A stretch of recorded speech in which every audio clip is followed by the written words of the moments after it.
All right, another That's episode the signal. of Under Further Review is here. Before I jump into this, I always forget to do this, but I want to throw out our socials because it's important in order to help us grow, in order to be interactive and see, we cut up clips throughout the week. We're pretty active on social media.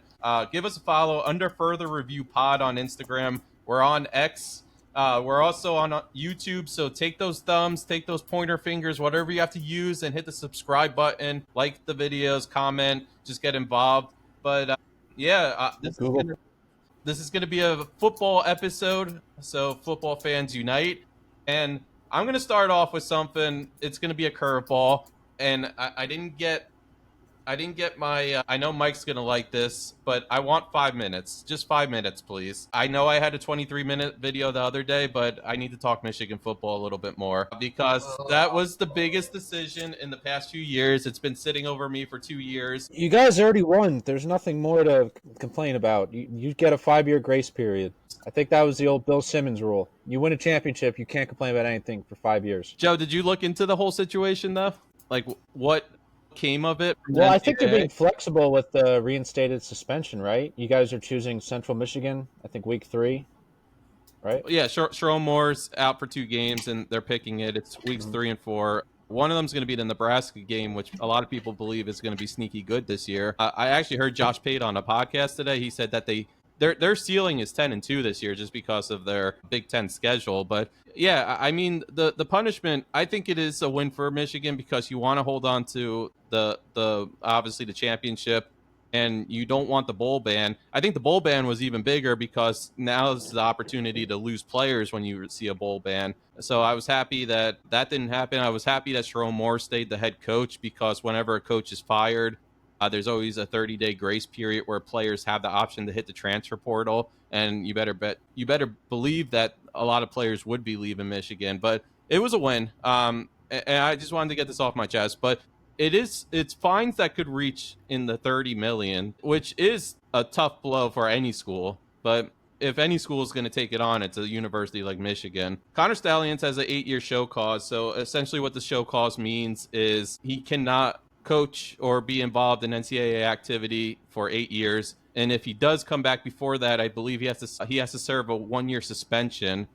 And Jim Harbaugh has a 10-year show cause, but that's on top of the 4-year that they already gave him. So it's going to come out to 14. It's going to take him to 2038. And then Sherrone Moore is suspended 3 games, and it's the 2 games this year and then 1 game at the beginning of next season. It's the first game of next season, which is probably going to be, like a powder puff game. But I thought about it for a few days after my reaction video, and there's 2 things I wanted to talk about.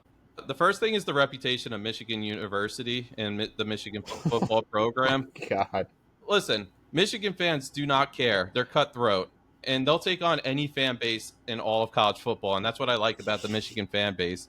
But if you look across the pages, there's a lot of media personalities. There's a lot of people that are talking about Michigan in a false light, and I can't stand for it. I'm not going to sit here and let people attack my beloved Michigan University football team, because if you take a look at the championship, if you take a look at like when the NCAA did get involved and the Big Ten gave out the Harbaugh suspension, that was when the thick of their schedule was. That was the toughest stretch of their schedule. It was against Maryland, which served to be their toughest game, it felt like. Ohio State, Penn State, Alabama, and Washington. And there was one other game. I forget what the other game was. There was a blowout game. But those were all top 25 teams outside of Maryland.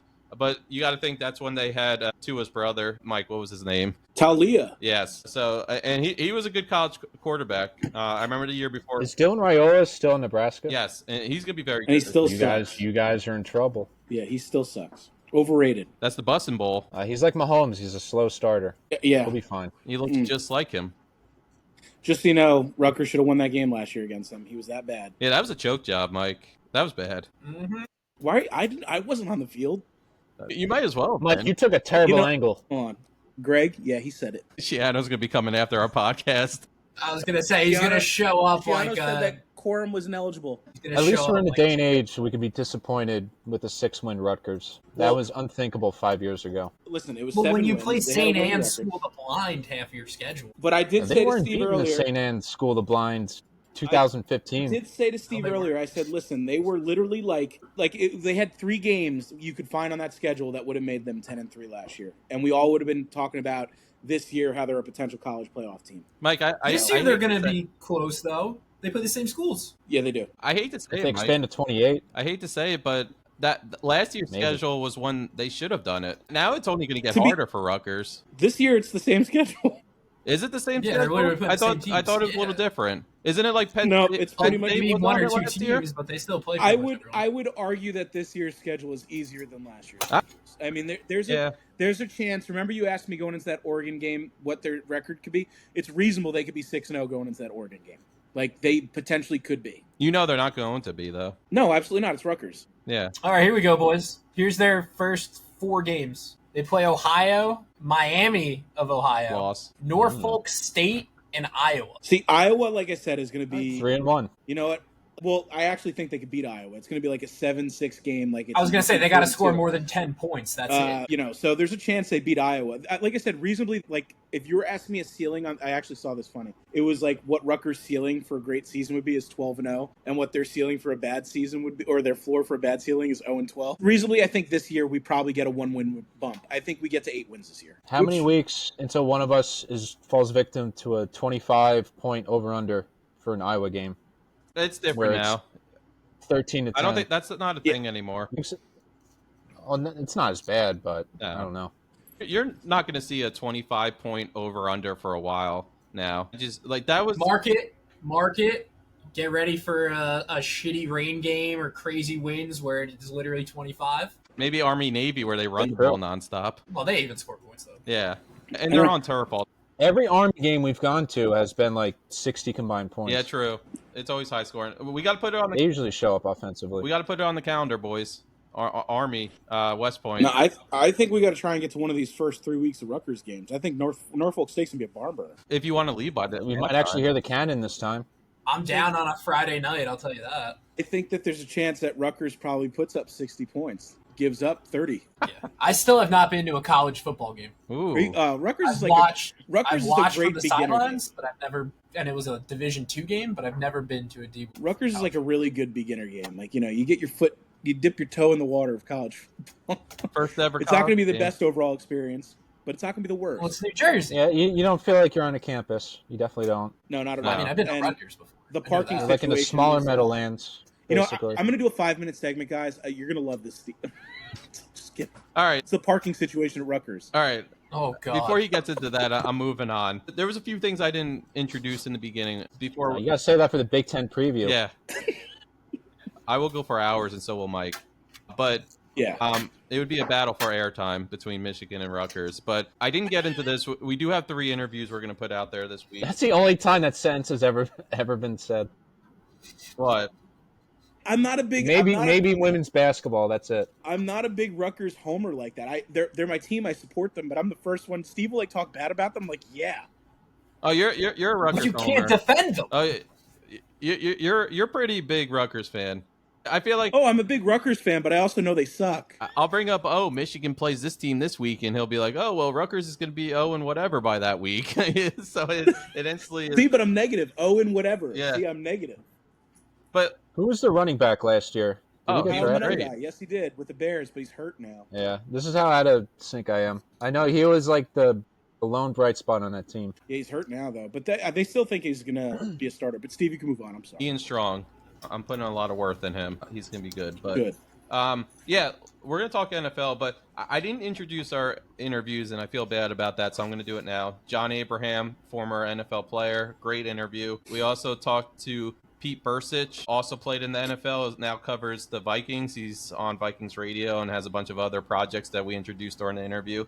And then Andrew Cooper, who, guys, I'm telling you, because you guys weren't in on this interview, analyst for Fantasy Alarm, but he's also on SiriusXM. He was Fantasy Writer of the Year last year in 2024. If you want to talk about a guy who looks at fantasy football in a way I've never seen, but it's just like spot on, this is an interview you want. So it's fantasy football draft season. Get in on this interview because the way he put it. So I guess there's a league where like 50,000 people join, and maybe more. Maybe it was in the millions, but he was one of 250 people left at one point. So he knows what he's talking about when it comes to fantasy. I was blown away by this interview. I was blown away by all of them, so they're great. Let's talk NFL, though. So there was a few quarterbacks that won the starting job. Some we saw coming. Some were up in the air for a while. Let's start with the Colts. Daniel Jones is now the starter of the Indianapolis Colts. And this hits home for a lot of us because whether you're a Giants fan like Joe and myself, or you're just somebody who keeps up with New York media because it's local, John and Mike, you know enough about Daniel Jones at this point to know what to expect with the Colts. But he did play under Kevin O'Connell for 2 months last year. I don't know. I guess I'll bring in Mike first. Playing under Kevin O'Connell for 2 months, being out of the New York spotlight, is that enough to fix Daniel Jones? So I'm going to go out on a limb here and say that he's going to have a decent season. I think that he will replicate the numbers he did that year. 15 touchdown passes and 12 rushing touchdowns, something along those lines. I think that his big thing is if he stays away from turnovers, which I think that I don't know if 2 months is enough to, change things. But I think that he saw enough being out pretty much most of last year after getting cut by the Giants. And I'm sure he worked and realized he had to cut down on turnovers. So, no, I don't know if we're going to see a brand new Daniel Jones. I think we'll see a reinvented Daniel Jones. I think that he's going to have a decent year. I really do. I don't know what it is. But like I was saying before the podcast started, is I would bank on him having a better year than Justin Fields. And a lot of people are putting stock in Justin Fields. Which as a Jets fan, I'd argue you shouldn't. I think Daniel Jones is going to have a reinvented year, not a brand new quarterback. We're going to see more of the same if he plays turnover-free football. I think the Colts team has enough. They're super talented. I think they can make a run. But, I don't think it's a brand new quarterback. I think it's a reinvented Daniel Jones. Yeah, and we forget that there's countless quarterbacks that got drafted after Anthony Richardson, that Anthony Richardson is younger than. And we knew it was going to be a project when he came out of Florida University. I mean, how many starts did he have while at Florida? He only had one season under his belt. Yep. It was a raw talent, but you like his ability to be mobile, and you like that he has a rocket arm. The accuracy's just not there. John, I'll kick it over to you. Do you feel like the Colts are giving up on a young talent way too early? And if this project with Daniel Jones does kind of just fall in the trash can, will it be easy to check back to Anthony Richardson?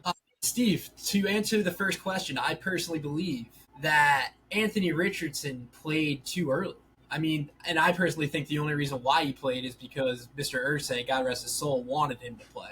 I think with his passing, they're now going to be able to do what kind of the adults want to do. But, it looked like that as soon as, Irsay had his issue last year, that the team kind of changed a little bit. So the GM and head coach definitely met together.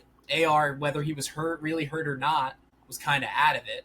And then who'd they play from that point? Wasn't it, was it Flacco there last year? No, it was the year before. Yeah, he was with the Browns, Flacco. Who was there last year? Flacco was there last year. With the Colts? I thought he was with the Browns last year. No, 2 years ago. No, I thought it was with the Colts, Maybe. yeah. Oh, maybe he was with the Colts. Flacco took over with the Colts. Now Shane Steichen can do his thing, and that beautiful Southern gentleman they have as the GM can actually have his input now, not just be told what to do by Irsay. And on the Daniel Jones thing, guys, I hammered it. I hammered $100 on Daniel Jones to win Comeback Player of the Year. You're already giving Plus it 2,000 to him. odds, which is too good. I made the bet last month. I mean, I'm hoping he gets it. Who else is in that category? But I really... Plus 2,000. Plus 2,000. I think Dak leads it around plus 240, Okay. plus 250. It'll be hard is to beat very- Dak, though. Just being not to. Dak's going to throw up, 40 touchdowns in useless football games, and it'll be Garbage tough to time. beat him statistically. What's Daniel Jones coming back to? Sucking. Being relevant. Wouldn't it be like most improved? Well, no, remember he was hurt though, wasn't he? No, He was the Giants quote benched him unquote after hurt and that, released. by No, the he got London benched and then game. cut. right? He can Yeah, come but back was- from sucking, but I don't think Well, he to be was fair, hurt. they kind of gave it. Didn't Sam Darnold get it last year? I don't thought know. so. Yeah. Yeah, I mean, so, I mean, DeMar Hamlin literally died and got it. So Yeah. you know. I mean, that's a good reason, right? And he had 3 tackles. I felt like he had 3 tackles that year. No disrespect. Happy he's back. Yeah. But being the worst safety in the league doesn't mean you get an award. What are we? Yeah, but his snap percentage skyrocketed. What are we learning? He actually started to see the field a little bit. You have to die to get comeback player of the year. That's it. Anthony Richardson, you know what to do if you get a chance. Die or see ghosts. Oh, Lord. Yeah. No, I think that's a crazy bet, but I love John, but I think it's a crazy bet. I do think. Oh, it's always Stanley. crazy, man. Well, Shooting if from it's the hip. plus 2,000, you're just taking a waiver. But with Yeah, Anthony Richardson, though, just to go back to what you were saying, where I think that they did start him too young. And I said this to Steve earlier. Could you imagine where we'd be right now if he was drafted second or third round and had the time to develop, had the time to sit behind somebody that knew what they were doing? We might be talking about a much different player now. I don't think he'll ever see the field for the Colts ever again. So, but Justin Fields found a starting job. Yeah, it's unfortunate because he didn't have anyone really to develop under, and then they kind of had to throw him out there. It's a little different than, like, you know, I'm going to compliment the Giants here. Like, they brought in 2 veteran quarterbacks and knew they were going to still pick a rookie because they said, hey, like, Russ has done it before. So has Winston in the league. You know, learn under these 2 guys. And this season we have the toughest schedule. It's going to be a hard year to actually make the playoffs. So let's develop you. Richardson didn't have that courtesy. But Joe, I want to go over to you because Did you see that 80-yard moon ball the other night? yes, By from Wilson. what Russ He He Wilson, throws yeah. such a great deep ball, dude. He'll always It looks have like that, if nothing else. the NFL blitz when you would throw the bomb after you jump throw. Yeah, Just goes that's him in real straight life. up. Yeah, Exactly. it's insane. That's all he has left, it feels like. Yeah, I That's know. all, I that's think all he he's- really did in the first place. if there's one thing, though, like maybe he realizes. I think the problem his first year in Denver was he thought he still had his like 25-year-old athleticism. Yeah. So he held on the ball way too long and tried to break out his sacks he no longer could have. He was the coach, I don't know. CEO, GM, basically. The dude had his own As a pure office. I was about He to was say, he had still his own great office. You in don't his mess with a prime. man that has his own office. That's true. He just can't fit it into those windows anymore, and he thinks he can. It's the same thing as running. Like, there's a lot of things that have gone downhill for Russ Wilson, but he still thinks he's, like, 5 years ago. But Do you guys think he's here more to play football or more for his second job to get a TV thing? I think he wants to play football, right? Like, he still views himself Yes. as a starter in the league, and I think he'll be severely disappointed if the Giants do, like, middle of the season, switch it up and say, Jaxson Dart's the way to go. So Do you want to see Jameis? I think they're gonna, like, if it gets to the point where we're like 8-9 games into the season and the Giants are like, this is a lost cause, I think they're really gonna pass on Jameis and just go straight to Dart and let him get some reps. Do you? I absolutely disagree with you. I You're gonna have I guys that are agreed just with- playing out the string, and then you're gonna have Jameis. I would rather have Jameis play there because then you're just gonna kill Dart Well, in that You situation. got to see if he's got like a 2 or 3 game hot streak in him before you go to Jaxson Dart, and you'll know right away with Jameis. Yeah, but you'll know how- within how 5 long- snaps what kind of day he's gonna have. How long are you gonna stash a rookie on the bench? I understand where you guys are The whole coming from, season. but they did the same thing with Eli Manning his Yeah, but rookie also season. Dart has shown himself pretty well, far better than Jameis has in the preseason. I mean, just being honest as an unbiased 14 fan, of 16 he's last game. shown far better than Jameis Winston has, and he shows to have I don't want to say he has a command of the offense, but he obviously has a grasp of it, and with more playing time, I think that you might see an expansion on that. But I just don't see the benefit of playing Jameis when you've got Dart, who's looked as good as he has in the preseason. So I think I lean with Steve here that I think you go from Wilson to Dart if the season's, if like you said, you're 9 games into the season and you're not going anywhere. I mean, Dart has juice, and Jameis has And a it, nice so- sidearm. Very Yeah. nice sidearm. He changed arm Randy angles very Johnson. well, that's for sure. So, Or yeah, Mahomes I agree with does. Steve here. I was thinking Philip Rivers, Randy Johnson. Mixture of the two. Mahomes too. He can do it. I want He's better than all 3. to point out what Orlovsky said about Richardson today, and I think Dano! it applies to Love Dart that guy. because, like, this isn't saying that Dart should start week 1, but Orlovsky also said, and this is going back to Mike's point, and John, I think you even agreed with it, was Richardson getting benched here. I don't think he's suiting up for the Colts again, and this is kind of them giving up on him. But Richardson could have really benefited from, at this point in his career, from the team rallying around him for reps. And I think the same thing with Dart. It's like, all right, we're going to sit you. We're going to let you do some practice reps. We might even give you first team reps during the week, but, maybe you'll jump on scout team even, but we're going to keep the juice flowing. But at some point, like, you got to get him into the live game reps if he's the future of your team. And I don't know, like, I don't know what the solution is because it worked for Aaron Rodgers where he sat behind Brett Favre for several years. The jury's still out on Jordan Love sitting behind Aaron Rodgers, but the Packers way can work. But I also think that, like a guy like Caleb Williams last year, Jaden Daniels, Bo Nix, they all started right from the rip. You could argue that maybe they were more developed and more mature than Jaxson Dart, but this guy has shown confidence. He has shown playmaking skills where he's poised in the pocket. He's not panicking. I talked about this in my video. He's checking down to other receivers. He's not taking off with the ball, which he has the ability to do. And these like all things that rookies do where, they'll stare down the first receiver that they have in mind, or they'll run when the pocket starts to crumble. He's not doing those things. And people are starting to compare him to Josh Allen. And some people, Orlovsky actually said it today. I'm going back to him because I love his takes. But he said what Dable's doing with Dart right now is similar to the makeup of what the Commanders did with Jaden Daniels last season with his development. So, hey, I think you might see Dart earlier than expected. So I would play it like this, guys. Like I said, when's the Giants bye week? Week 10? I have no clue. 9? Late. All right, so say Not really. through the first Middle 10 late. games, the Giants are, I don't know, 4-6, 3-7, just to throw it out there. They're looking to trade people, and they got guys just running out the string. I'm not going to put my rookie, who I personally am putting with my job, basically, if he fails, behind a line that's really not trying, or guys that are backups, and a team that's just trying to get through the rest of the season. With quarterbacks, now, especially nowadays, that fifth-year option, you're going to use it and you're going to know right away once he starts playing if he's the guy or not. Which is why I personally think there is no way in hell Jaxson Dart sees the field this year unless it's in like mop-up time or something like that. And I would start Jameis Winston if Russell Wilson starts to struggle. So are you Sorry, Mr. and Mrs. DeVito, if you're listening and watching. I love you, son. He's a great New Jerseyan. Practice squad. Mr. DeVito's plumbing. I would hire you guys if you live near me, but I just think the risk totally outweighs the reward. And I know that Jaxson Dart played for Old Miss. Mr. Kiffin, which is a pretty complex offense. But still, I think it's more about the team around him than it's going to be anything else with Jaxson Dart. John, let me ask you, Yeah. are you basically saying, because you said a lot of times if it's the guy or not, and Dable went out of his way to trade it back into the first round because he was so high on him. I think there was a lot of pressure from Dable saying, I can take on this project. Are you saying that Dart's not the guy for the Giants? I'm saying he's their guy. I don't think we'll ever know whether that was more of a Joe Shane edict from up top than Mr. Mara to let him know you're drafting a quarterback in the first round. I don't care who it is. And they got word that he's probably going to go soon, which is why they made the trade. But, I mean, they have the recipe, guys, to help a quarterback. It's not like, and it's not like Dable's going anywhere. He's the head coach.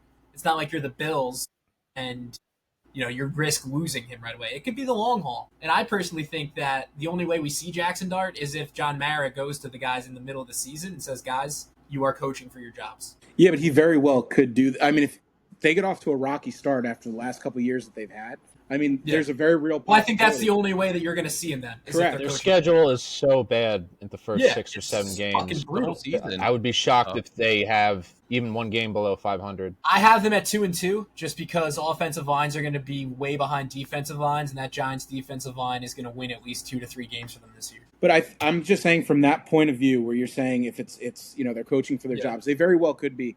And if you don't see what you have in Jaxson Dart this year, at some point, there's going to be a new regime coming in. There's no guarantees that they're going to keep him anyway. So I think what Steve said is correct. So you trade him at his decent value then? But how often do we see that? In the NFL, we rarely see that. The last time was what, Josh Rosen? Wasn't he? Yes, he was traded. That's right. But I still think that we're going to see Jaxson Dart. I think he showed enough through the first 2 preseason games that if it becomes a rough season, 1, obviously they're coaching for their jobs, they're going to have to, but 2, it's just you got to know what you have in order for somebody else to make a decision if that's how it goes. But I think that he's shown. I think he looks better. I'd argue he might look better than Russell Wilson right now. And also, yeah, but Zach Wilson looked great for his first preseason too. He looked great. I don't remember how Zach Wilson looked because I'm still. That's the thing. We're not going to remember how I'm still in therapy. We've done a lot of work. So yeah. After Deshaun Kaiser looked like Kurt Warner in the preseason, I gave up on any takes to take from the preseason, no matter how good or bad a guy looks.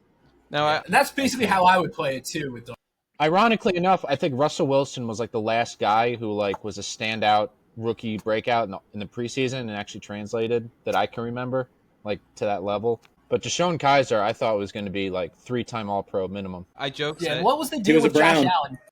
Yeah, he was on the winless team too. Didn't Dable and the gang put Josh Allen in like the second half of the first game or something like that? No, Yeah, Dave. I forget- who was the starter? Josh then? Allen didn't see Was the it field Peterman? until he was a starter, Peterman. But Allen didn't see the field until mid-season. I thought. I thought it was after the first half. Are you sure?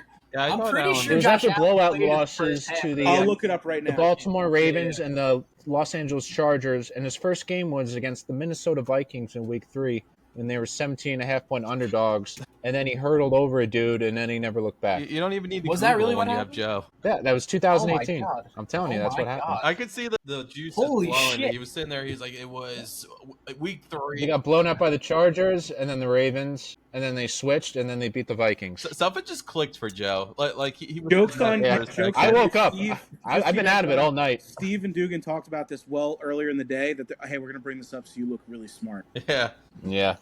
they threw that out there. That's why I said Jets Hall of Famers. Let's not talk about that. No, absolutely not. Absolutely It's not. like Mark Gastineau, Nick Mangold's not a Hall of Famer, so that's out. He'll never be. Unfortunately, not. I got a But good question for Here you. we go. AI overview. Josh Allen's first regular season NFL game was in Week 1 of the 2018 season against the Baltimore Ravens, according to I Built in guarantee you he Buffalo. did not start that game. He entered I the guarantee game. you AI does He not know. entered, and he entered the game There you after go. Nathan Air Peterman was benched. So yeah, that was the Okay. first time he played. I said first time played, not started. Oh, okay. I'm sorry. I was getting my panties in a bunch. It was week He 3. was ready to fight you. I like he really got offended there. He I put know. the thing. Don't question his back. And I love Nathan Peterman. Don't get me Yeah, wrong. John Gruden did too. That was Yeah, like one of his guys. seriously. Kept the guy I'm employed. pretty forever. sure that's why I like Nathan Peterman. He makes millions because he's a locker room guy. I don't know if he's in the league anymore. Wasn't he like one of the worst quarterbacks to ever play? Didn't he have No, a that's 6 Kenny interception Will. game with no touchdowns? Yes, Mike. That was in week 10 of 2017 at the Chargers. Wait, real quick, Mike and John, name me your top Yeah. 3 Jets quarterbacks of all time. Jesus Christmas. All right. I'll go first. All right. It's gonna be in a specific order. You mean right? So 1 to 3. Yeah, 1 to 3. I need specific. All right. You can't just put a group of 3 out there. All right. So it's Joe Namath, unfortunately, Ken O'Brien, Mark Sanchez. Really, Mark I'd say Chad Pennington Sanchez above over Sanchez. Chad Pennington? Damn it. Yeah, but look what Mark Sanchez did versus Chad Pennington. Chad Pennington's probably my favorite quarterback of Jets all time. What about But Vinny what Testaverde? Mark Sanchez did, where they I got, don't know. so yeah, I think Mark Sanchez did more in a shorter time. But I Chad agree Pennington was with a better you at quarterback. Sanchez at 3. I want to put Vinny Testaverde on this list, but the year he was supposed to, he got hurt. So The he Super would have Bowl probably year, been 2. the year that we were supposed to win the Super Bowl. I guess you could put Ken O'Brien.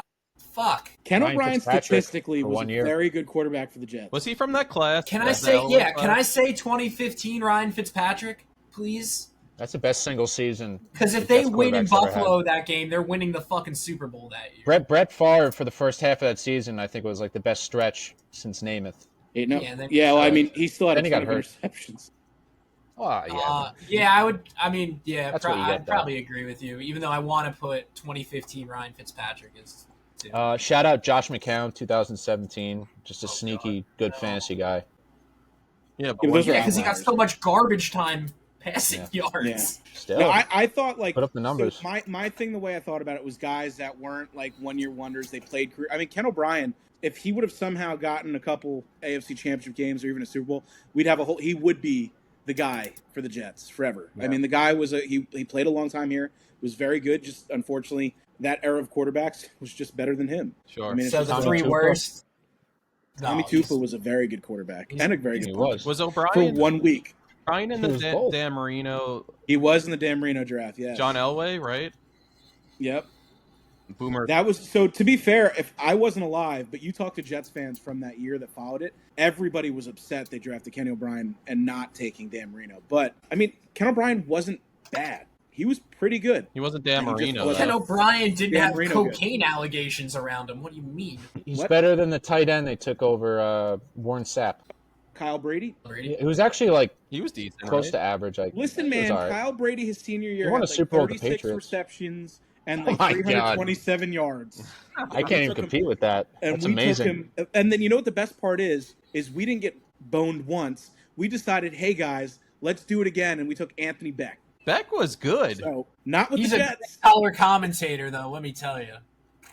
Real quick, He's a great. Get Marty Lyons back, please. Or when Fox fires Sanchez, get Sanchez in the booth. yeah, Sanchez. I'm game. Sanchez is good. He's really good on TV, which kind of Sanchez is sucks. good on TV. Love He's better than listening to him on Romo at this radio. point.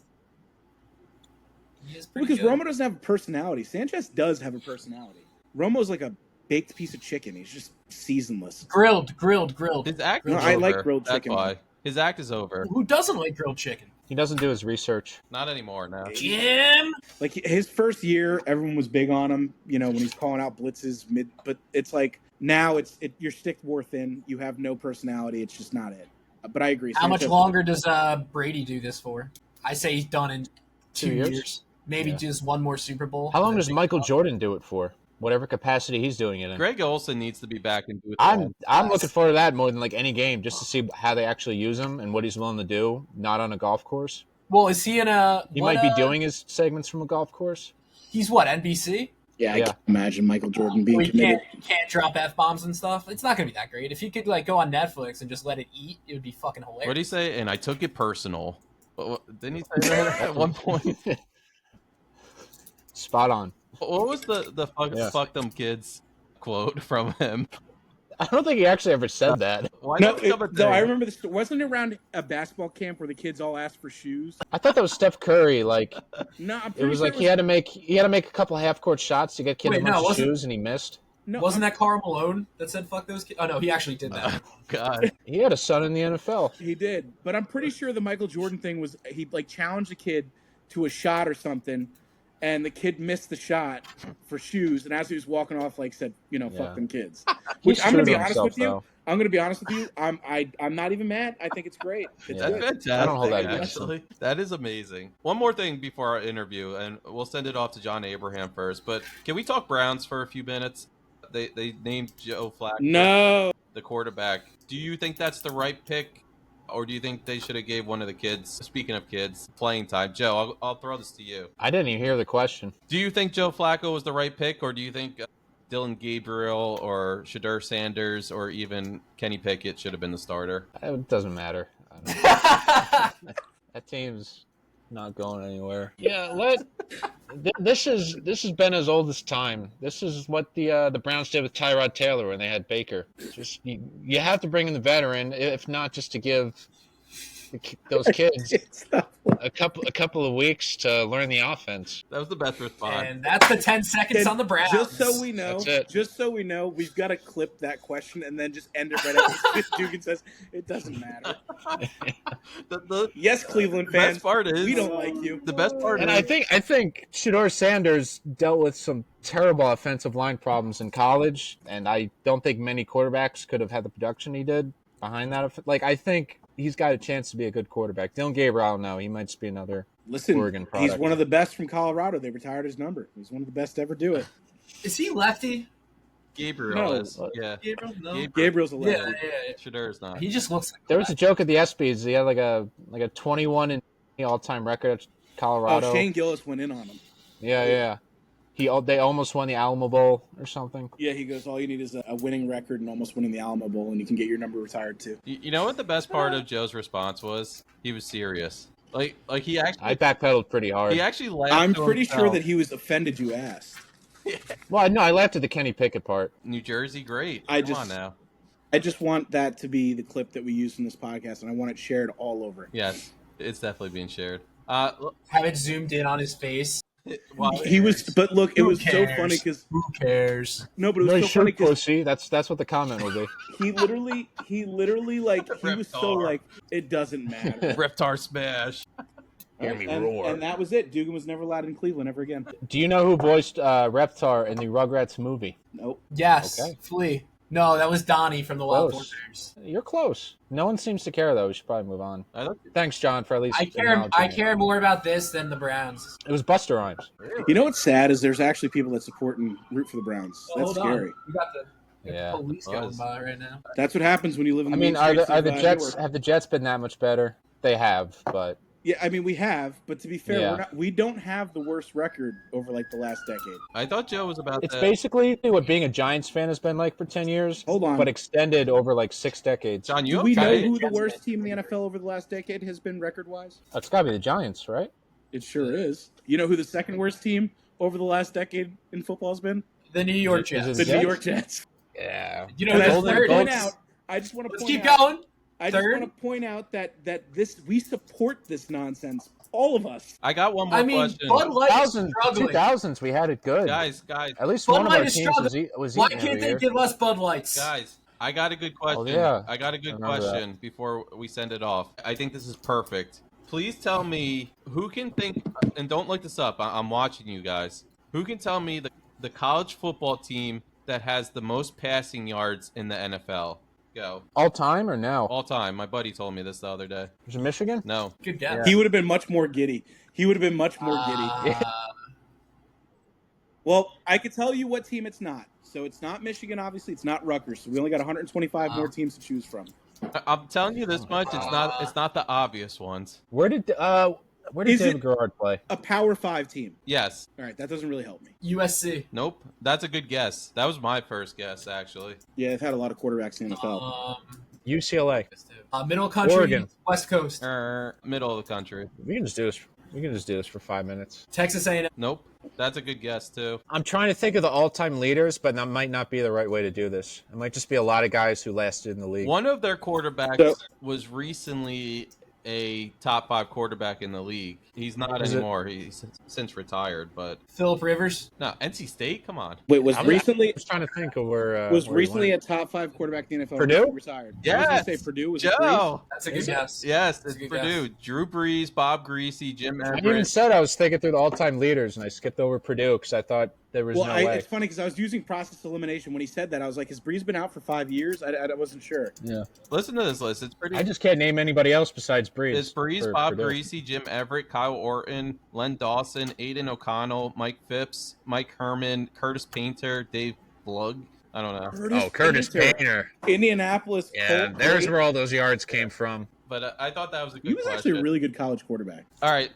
I think Dan Lefevre from what was that? Was that Central Michigan? Yeah, record holder. The only Michigan that matters. That's No. true. All right. You wish you had Dan Lefevre. Let's send it over to the interview. This is our first interview. John Abraham. He's a great. So I think he's Hall of Fame material. Third all-time in sacks in the 2000s. I just saw a YouTube short of that Yeah, today. top 10 all time in sacks, and he's not too far behind Jared Allen, who just got introduced this year. He played for He was my first heartbreak as a Jet. Jets. He played for the Falcons. Bye Atlanta. But He was my first heart. I think I cried actually, to be honest. I mean, you cry often, so I do. I cry a lot. it's hard to keep up at this point. But yeah, John Abraham interview. Let's kick it over to that. Cool. Really excited about this. We have John Abraham, 15-year NFL vet. Interesting to say that because defensive lineman and longevity of NFL careers. I wanted to start with that. How did you? I know there were some injuries in the beginning of your career, but I wanted to know how you kept yourself in game day shape to be able to extend your career and have such a long career. Me personally, at the beginning of my career, I just think the staff I had around me didn't know how to keep me healthy. It definitely that. Well, I mean, I didn't do the best things either. I was 22, 23 years old. I didn't have anyone really telling me, what to eat, telling me how to not to sleep. And, I had just a lot of stuff that I needed to prepare my own body. So, and I didn't have a nutritionist. I didn't have all these things. I didn't stretch much. My rookie year, I ended up getting hurt. So it took me coming to Atlanta and getting hurt my first game in Atlanta. That's when I really started preparing my body for different situations. I started really training. I went to a place in Canada, a guy called Nico Berg. He worked with at the time he worked with hockey players, but he was an lacrosse player. So he knew a lot about groin injuries. He knew a lot about what I was going through. I'm sorry, the hernias and all that stuff, because they say hockey players get it a lot. So I went to him, and he's probably the biggest attribute of me being able to last the longest I did. He taught me how to work on my core strength and, how to run a certain way so I didn't really tear things. But mostly it was just having great people that work in the facility of the Falcons in Arizona. I was lucky to get a couple guys that recognize that it ain't that he's just injury prone. He just had this one element. Like he's had groin injury. It's kind of like, somebody have a bad knee, somebody have a bad wrist or a bad elbow, bad shoulder, but they just focus on that area of my body. And that's what I was able to do. Like physically now being 47, I feel like I still can go out there and play. Like I go in and do certain things, and that could be a mentality thing.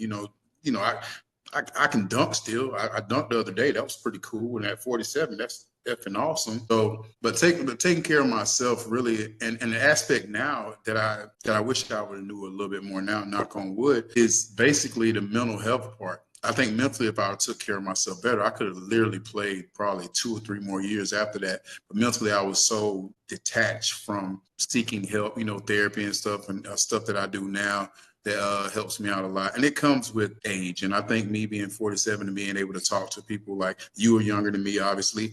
And it's good to be able to talk to younger guys, because if it didn't help me, it definitely can help them. Yeah, you're probably in better shape than I am, but probably not. I probably just look like you ever seen them little memes that they say I work out to look good during sex? Yeah.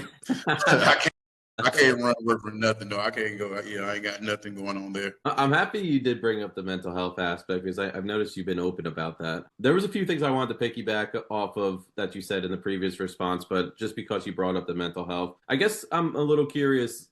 You talked about like age helped with it, but what made you so open about talking about your experience with mental health? I got tired of hiding it. I don't know if you ever had a secret from a friend or a secret from anybody, but I had a secret for probably maybe probably the second or third year I was in the league, and I just kept identifying it like as just something that goes through life. And it was easier when I played because I can get on the field, I can go out with my friends, I can do this, I can do that. When I was done with football and I didn't have that outlet, I didn't have that gratification of going on the field and getting a sack or making a play or being, having someone pat you on the back, good job, or, having a good interview or anything like that. I didn't have that. And I still kept it to myself that it was mental. Most people thought, oh, you're an alcoholic or you're this. But I didn't tell people about the bad dreams. I didn't tell people about like how I couldn't sleep because of this. And only reason why I was staying at my house, because like I was scared of being alone in my house. I was scared of like sleeping. I was scared of being in my condo. I was scared of being in my other house. I was scared of like being around people because I didn't want to hurt anyone. Because a few times, like I woke up and it's like cold sweats, or I woke up like, just thinking I was somewhere I wasn't. And like I told people before, I woke up literally thinking that probably for 8 years now, probably since 2022 to 23, I used to wake up still thinking I played football. I used to wake up in the middle of the night, and wake up and play the full game in my sleep. Wake up and like get ready to walk out like I'm headed to Flowery Branch or something to get ready for another practice. So it was hard for me, but also it was to the point that I don't think I was close, because people say sometimes you get rock bottom. I don't think I was at rock bottom, but I think I was so close to touching like the bottom that it was like you need to just come clean with it, because you're holding all this stuff in, and then people are coming up to you not knowing that my memory is not as good as it used to be. People not knowing that at one point I was suicidal. I'm not suicidal anymore because I worked on it, with CBT and DBT. I took TMS, a magnet thing they put on your head and it just taps your head. So, so I've done all this therapy to try to get better. And my thing was that it's just a certain time in your life that you can go with it or you can't. Like I tell people the story at the same time, and it hasn't changed. But I literally told myself, like, you worked so hard to be a football player. You worked so hard to make it to the NFL. When you was in the NFL, you worked at everything. You worked on the spin move. You worked on the grip move. You worked on your stance. Why don't you just work on your mental health? And because people don't like to talk about mental health. Even this day, I still know people that are okay with therapy, but not okay with therapy. Like I'll tell somebody, like, maybe you should talk to a therapist. And I still hear people say that, oh, no, I don't need no therapist. But usually when somebody say that so quick, you like, yeah, you probably do. Because they probably been thinking about it, but they already have it in their mind. Once you go to therapy, people gonna think something wrong with you. I have this one person in my life now still try to throw me, oh, you're mentally ill, you can't do this, or you're mentally this. And I'm looking like, I said, okay, I can say that I suffer through depression at times. I can say certain things about my mental health is not good, but I'm not a dumbass. I'm not stupid, and I'm not like, mediocre. I'm not a lesser person because I have mental issues. You know what I mean? Right. Like I'm not mentally like ill. Like I don't take pills for my mental stuff. It's just straight, just like working on it every day. So you have to watch people. Like when you come out with saying people that you have depression or something, there's gonna be some people that are gonna try to think you're using that as a crutch. I'm not using mine as a crutch because I'm telling you I'm getting treatment for it. Like if you're using it and you're saying, oh, I can't do this because of this, you have to watch people like that. Like if somebody say, oh, I did this, or I'm drinking because my mental health, or I'm getting high because my mental health, I'm doing this because my mental health. I'm like, what are you doing to get better though? Like they're not telling you what's their resolve. Like they just keep blaming it. Oh, I was out all night because I couldn't do this. I'm like, but you ain't thought of the positive way to do that. So it's a lot of things that come with this thing that people don't understand. Yeah, definitely. And I can tell you did your research. I mean, you mentioned CBT right away, which is cognitive behavioral therapy. A lot of grounding comes with that. Mindfulness, which I can tell you're very mindful of your situation. I guess, like, from the football standpoint, we always hear about people coming back from war with post-traumatic stress. And you hear stories of that. But, like, football, like, every play, you're colliding with a helmet, you're getting hit of some sort. So I'm sure, like, you talk about, like, waking up for 5-6 years after you retired and still thinking, I need to suit up and stuff like that. I'm sure all those times back then. Every now and then it'll pop in my head, and I think that I'm still playing, like, especially because I'm back in football now. So, you know, I'm doing like podcasts now and I talk about it a lot. You know, hopefully in a couple of years, I won't be talking about my mental health as much. But for now, you know, I'm kind of like just letting you know that I'm working towards being a better person. I don't want everybody to think that that's my only advocacy for life now. It's just like, oh, he's good. He's just using his mental health to do this and do that. No, I'm doing it because it's freeing me from it. It's freeing me from worrying about it. It's freeing me from thinking about it anymore. So once I do it and get it out of the way, I don't have to keep reliving it, you know? Yeah, sure. I'm happy you talked about it. Hopefully it's okay. I brought it up. No, it's fine. No, like I said, it's gonna be a couple of years, and then, like, you know, when I get good, I'm gonna be like, okay, I'm done. You know what I mean? I mean, on a brighter note, you know, you're doing some incredible things. I actually saw an article recently where you went back and finished your degree, which is so cool to see. I guess, like, I know you brought up you have 4 children, right? Your one daughter, I believe, has got a degree before you. What was the motivation behind going back and finishing it? Was that always lingering in the back of your mind? No, not at all. It only got prevalent when I really thought about what I wanted in life. And sometimes you got to go back to when you're younger. Like you doing this podcast now and you reaching out to me, that's probably something that you always wanted to do. But, you know, like sometimes you got to be okay with shooting your shot, and you got to be okay with getting shot down. If it don't work, like I told somebody the other day, and I really do believe this is me now, I'm a trier now. Like I try anything. Like something I want to do, I try. Like compared to saying that I haven't even tried, like I don't feel like I'm a failure. I don't feel like this, but I can try it. I don't have to be great at everything. And I think that's the big thing that hinders people, because people don't want to try. I have so many people in my life, whether it's family members or friends, and I'll say, hey, let's try this. Nah, I ain't gonna be good at that. I mean, so like literally, if you give 10 minutes, they say if you give 10 minutes, if you give 20 minutes to something that you never did before, you're gonna be like 90% better than a lot of other people. Like I do my sign language, you know, I juggle now, and I'm working on piano. Piano is very hard for me because piano, like trying to work down the keys and working down the CG. I'm like, but all this stuff is hard. But when I was younger, this all I ached for. I ached for more education. I ached to be through, and at least I know what a CDEFG is now. You know, that's more than I knew before I started. Like I know how to do a note now. I know what this notes mean. I can read like, so this is way more than I did before. And I just want people to understand that you always can finish what you started. And if you don't, so it's fine. As long as you try.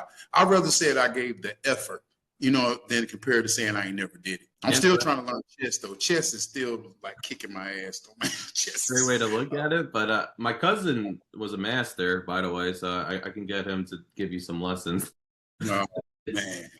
It's tough. It's tough. I used to think I was good at chess, and I was just like a impulse person who would just move pieces on the board. He sits there and thinks about it, like every little move. Yeah, it's a thinking game, and I think that's my problem. I be forgetting too much. Like, and, you know, I get disinterested really quick. So that's why I'm kind of like, if I can get just the basics down, I'll be okay. I wonder if you know, football, like how every play is different, and you know that there's so many plays in the playbook, and no one game is the same. It's kind of like a snowflake in some ways. I wonder if that factors into like needing to move on to the next thing so quick, attention span, stuff like that. But I had a question about the first response you gave, because when I was reading, correct me if I'm wrong, you didn't play football until your senior year of high school. Is that correct? Yeah, my senior year is the first year I played. It was I don't know. I always felt like I was good at football. I didn't know I was as good as I was. And I still have it today. I have this crazy meter that I'm always a 5. Like no matter how, like I've been all pro twice, and I didn't even realize that means you're the best in that position. So I was the best, and this in the NFL with all these guys, and like at least twice. And then one time I was all pro, second team all pro. So that means you second best in the league. So for me, like really paying attention to my life, I did some extraordinary stuff, and without my knowledge at the time, like even like playing 1 year of high school football for me. And I think and this sounds so bad, and I hate what I'm saying, but I think I just had too much faith in God. I thought that God was just going to get me here and get me there. And I'll say one thing that I did do, and I keep forgetting, that God can gift you with stuff, but also you have to work. That's kind of like when I said with all the bad that was going to me, like when I finished playing, because I didn't put no work in. I put no effort in. I'm putting in work now, and you can see, like even you said, like I can see the difference. I can see like, you're doing a lot of good things because I'm putting in work now. I get blessed with so much stuff around me, especially having the internet now, having Instagram, having, even having YouTube. You can go online and search if you want to learn something, if you want to try something new, if you need something to work on your mindfulness, you can learn CBT, DBT, you can learn all this stuff sitting at home, 10 minutes a day. It don't have to be, I think people think about how much time you have to spend in things compared to getting started. You can put as much time as you want to. You don't have to be like a master, like you said. You can literally just be somebody that knows it. Like I like just saying that I know. Like when I meet somebody, if I see something, I just know a little about it, and then we can kind of work from there. You can help me. You can help me by talking to me and tell me some stuff I don't know. But I like doing stuff like that. I like learning more now, like I used to when I was younger. Yeah, and you bring up like YouTube and how like we have everything right in front of us essentially these days. There. It's all on our phones, tablets, everything. But I mean, you pick up football your senior year, and then you go on and have an All-American career at South Carolina. And then when you get to the league in 6 games, you have 4.5 sacks. And then the following year, I think you come back and have 13 sacks. Yeah. How'd you pick it up so quick? Like that there wasn't YouTube back in the day. Well, I guess the 4 years that I spent in college were so tough. I lost 21 straight games, and it showed me effort more than anything. Because, like I said, one thing I always believe God had a place for me, but I always worked. So when I got in the NFL, I think the injury probably helped me more than it hurt me, because I wasn't able to finish that year, so I worked my ass off that offseason. I worked like I was in the gym every day. I was trying to learn better techniques. I was doing everything possible because I wanted to show them what they missed from the year prior, and that might have helped my career at that point. But then, me personally, I should have started doing things for myself. But I had a lot of. When I was younger, like I didn't have a real father figure besides my grandfather, but he wasn't like there all the time, and I didn't have anyone to talk to. So a lot of people that I grew up around, or like, and these people I probably met in college or met around, I was having kids raising the kid. Like it was like I had my friends that were my age telling me this was the right thing to do, or I had somebody that's a couple years under me, and I had people that never been in my situation telling me how life's supposed to be.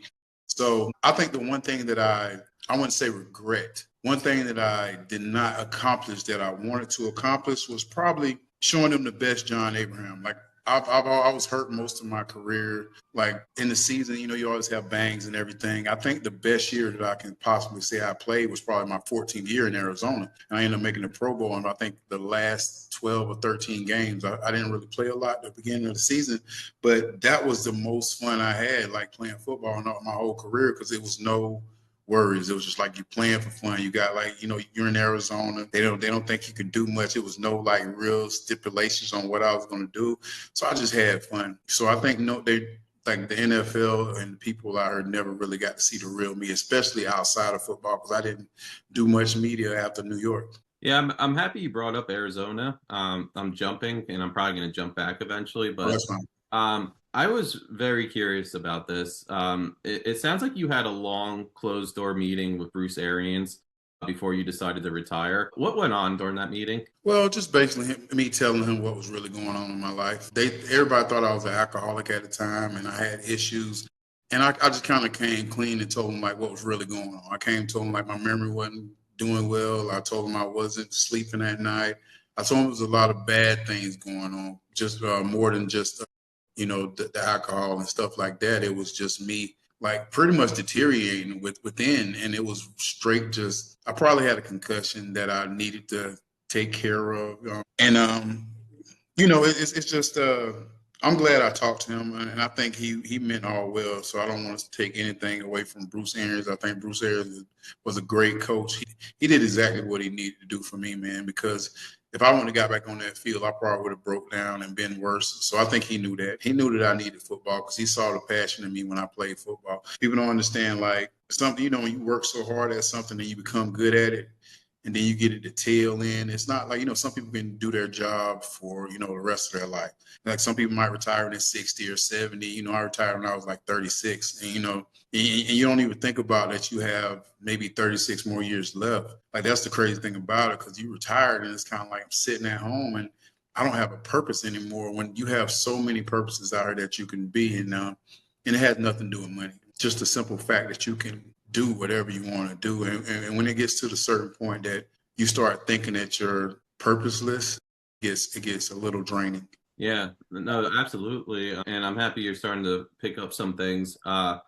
Just to rewind, mindset seems to be a big part of your life. You were drafted into the New York media and the New York expectations and those big city expectations. And, we see current day players take it on headstrong, like Malik Neighbors. I just feel like he has the personality for New York.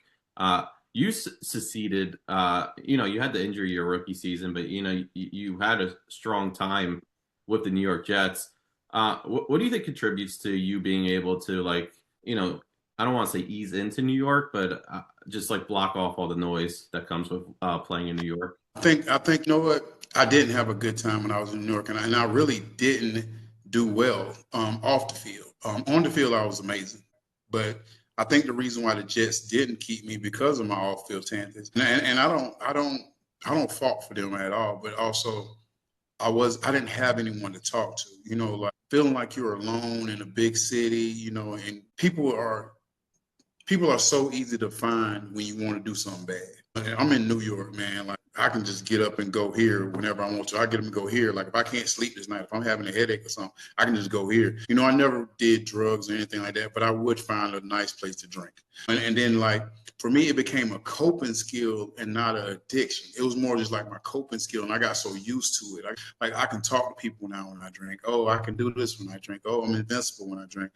And like I said, I don't fault them for that, but I do. If it was more like it is now, I think it'd have been easy for me to go on Instagram or go someplace else, or I could talk to someone easier than when I was younger. But like you're saying, Malik Neighbors, you gotta understand these guys have NILs now. They have people like a lot of guys in my situations or situations prior probably helped these guys out. These guys are able to go to the NFL and flip a switch and know exactly what they're doing. Because if you go to like campus, because let's say for instance, when I went back to school, I went and I saw how they have so many different areas that they have people talking to them about life, whether it's finance, whether it's family. You always have somebody to talk to. Back when I was in like early 2000, it wasn't a thing. You can see a lot of guys. Like there are a lot of guys now around my age. Some of them haven't even made it. Some guys committed suicide. Some guys are so disconnected from their families and disconnected from other things in life because they didn't have anyone to talk to. And it's a lot more people that are going through things that we'll never hear about because it's not the manly thing to do. But also, like I said, it wasn't as easy, I think, because people see the success on the field. But like I said, again, off the field, it was very tough, very tough.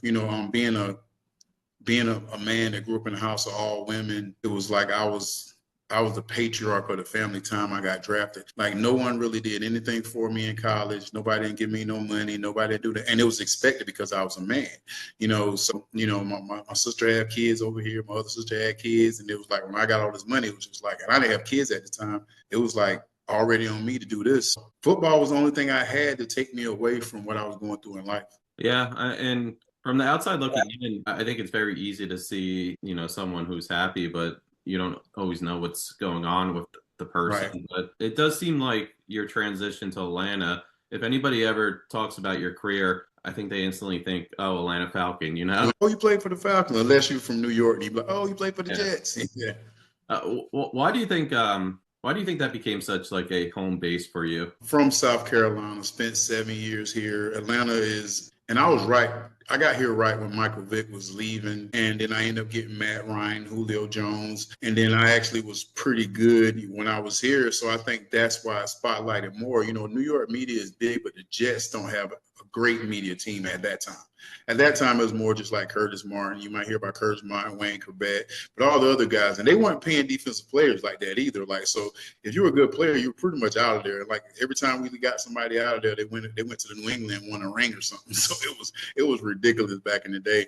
But I think when I got to Atlanta, first of all, the first thing people see is when someone signs, they see the contract. So I signed a contract for a 6-year deal for $45 million. At that time, that was good money. So, you know, definitely people going, oh, he went to Atlanta. And then I came to Atlanta. I had a heck of a game, my first game. But also I think it was just where my presence was more obtained because, you know, the more games we had on, you know, big time shows, the Jets didn't have as many like Monday night games and things like that. When I was in Atlanta, we had all them games. That's where you get seen. Those are the games you want to show off. You want to show off when you're doing things like that. And the funny thing is people know me from Atlanta, but I probably was more successful in New York because I got 3 Pro Bowls in New York. I only had 1 in Atlanta, and I only had 1 in. That's a crazy. Yeah, but I was too. I was in. I had 16 and a half sacks 1 year, and I was 3rd in the league, and I didn't make the Pro Bowl. And that's when I kind of said, like, it kind of made me realize that, yeah, they ain't paying attention to you like that no more because that don't make no sense. So it's different though. You know, once you get bigger names and stuff, it's kind of hard to, you know, realize stuff like that. Yeah, absolutely. And you had to face Drew Brees often, 2 times a year. I mean, you had an interception against them, which is pretty cool. I am curious. I haven't asked about specific players yet, but I interviewed a beat writer last week, and the way he talked about Drew Brees, it was just like he was immaculate, like perfect, almost like just scary to face the Saints. They had that identity. From a personal experience, what was it like facing Drew Brees so often? Just aggravating because I knew that his O-line was not good as he was, and he just got the ball out so quick. It was like he's not going to give you a read on what you're going to be able to do with him. Like if you don't beat him, if you don't beat this guy quick as heck off the line, you're not going to get to him. And he used to just pick our defenses apart. The plays, we used to have 60, 70 plays in the game, sometimes 80 plays. And he was never truly out of the game. Like even if it was 24-10 or something, you know, next thing you know, the score can be flipped. But it was just, and how he played was, you got to understand, I played him when he was in San Diego when I was with the Jets. And then he came over to New Orleans and it was just like, you seen how he made New Orleans different, man. Like when he just got there, the whole team just changed. He changed from the perspective of how he throws the running game. If they had a running game a little bit, it opened up more for him just because how he played. But he was just a professional, man. Like, and he was just tough because I think anybody come from adversity like that with a shoulder injury and come back to still be the same guy. Matter of fact, being better, it just shows what kind of player he was. Yeah, and you don't have to talk about this. I can easily take this out.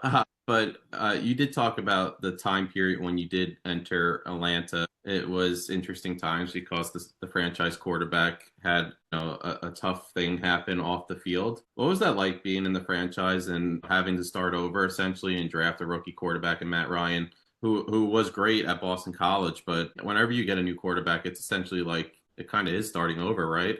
Yeah. The reason why I came to Atlanta was simply because of Michael Vick. I wanted to be a part of this regime. When I played for the Jets and we came to play in the Dome, I just fell in love. I was like, man, if I could ever play for that team, and then I got the advantage or the opportunity, to play, I was like, yeah, I'm going to take it. And then, because it's crazy because the first game here, I ended up getting hurt.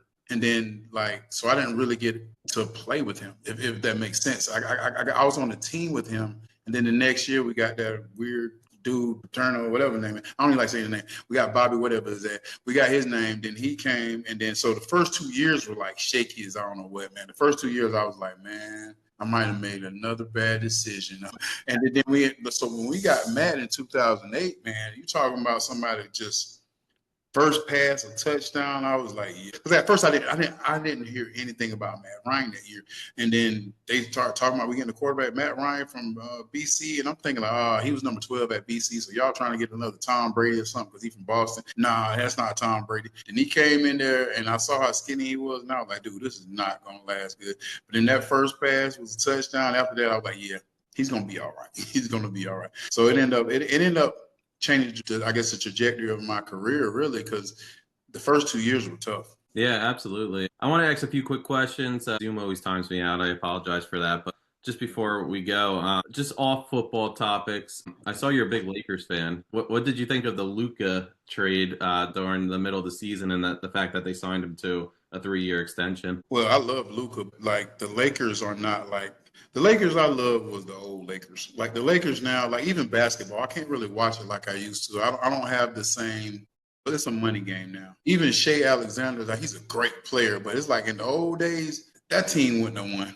Like I'm looking like you got LeBron and Luka on one team, and they win. I'm like, come on, man. Like it's just some stuff now. It's just like it's such a business now. I feel like, and it's such people just getting checks now. Like even comparing, they say Robert Horry got 7 rings compared to, another guy having 400 million, which one do you take? Like that's basketball just changed, man. People are all about like, I don't give a dang about no ring. I'd rather just get my money. And you can kind of tell, like, for me, it's just boring to sit there and watch people miss threes. 30% is a good percentage of shooting now. I'm looking like when I grew up, it was like we had Shaq, man, we had Kobe. It was different type Lakers. Like watching now, I watch during the playoffs, because I'm still a Lakers fan. I'm just not a super fan like I was before, and I'm just being real, man. But I do think Luka is going to be good. They just paid him again.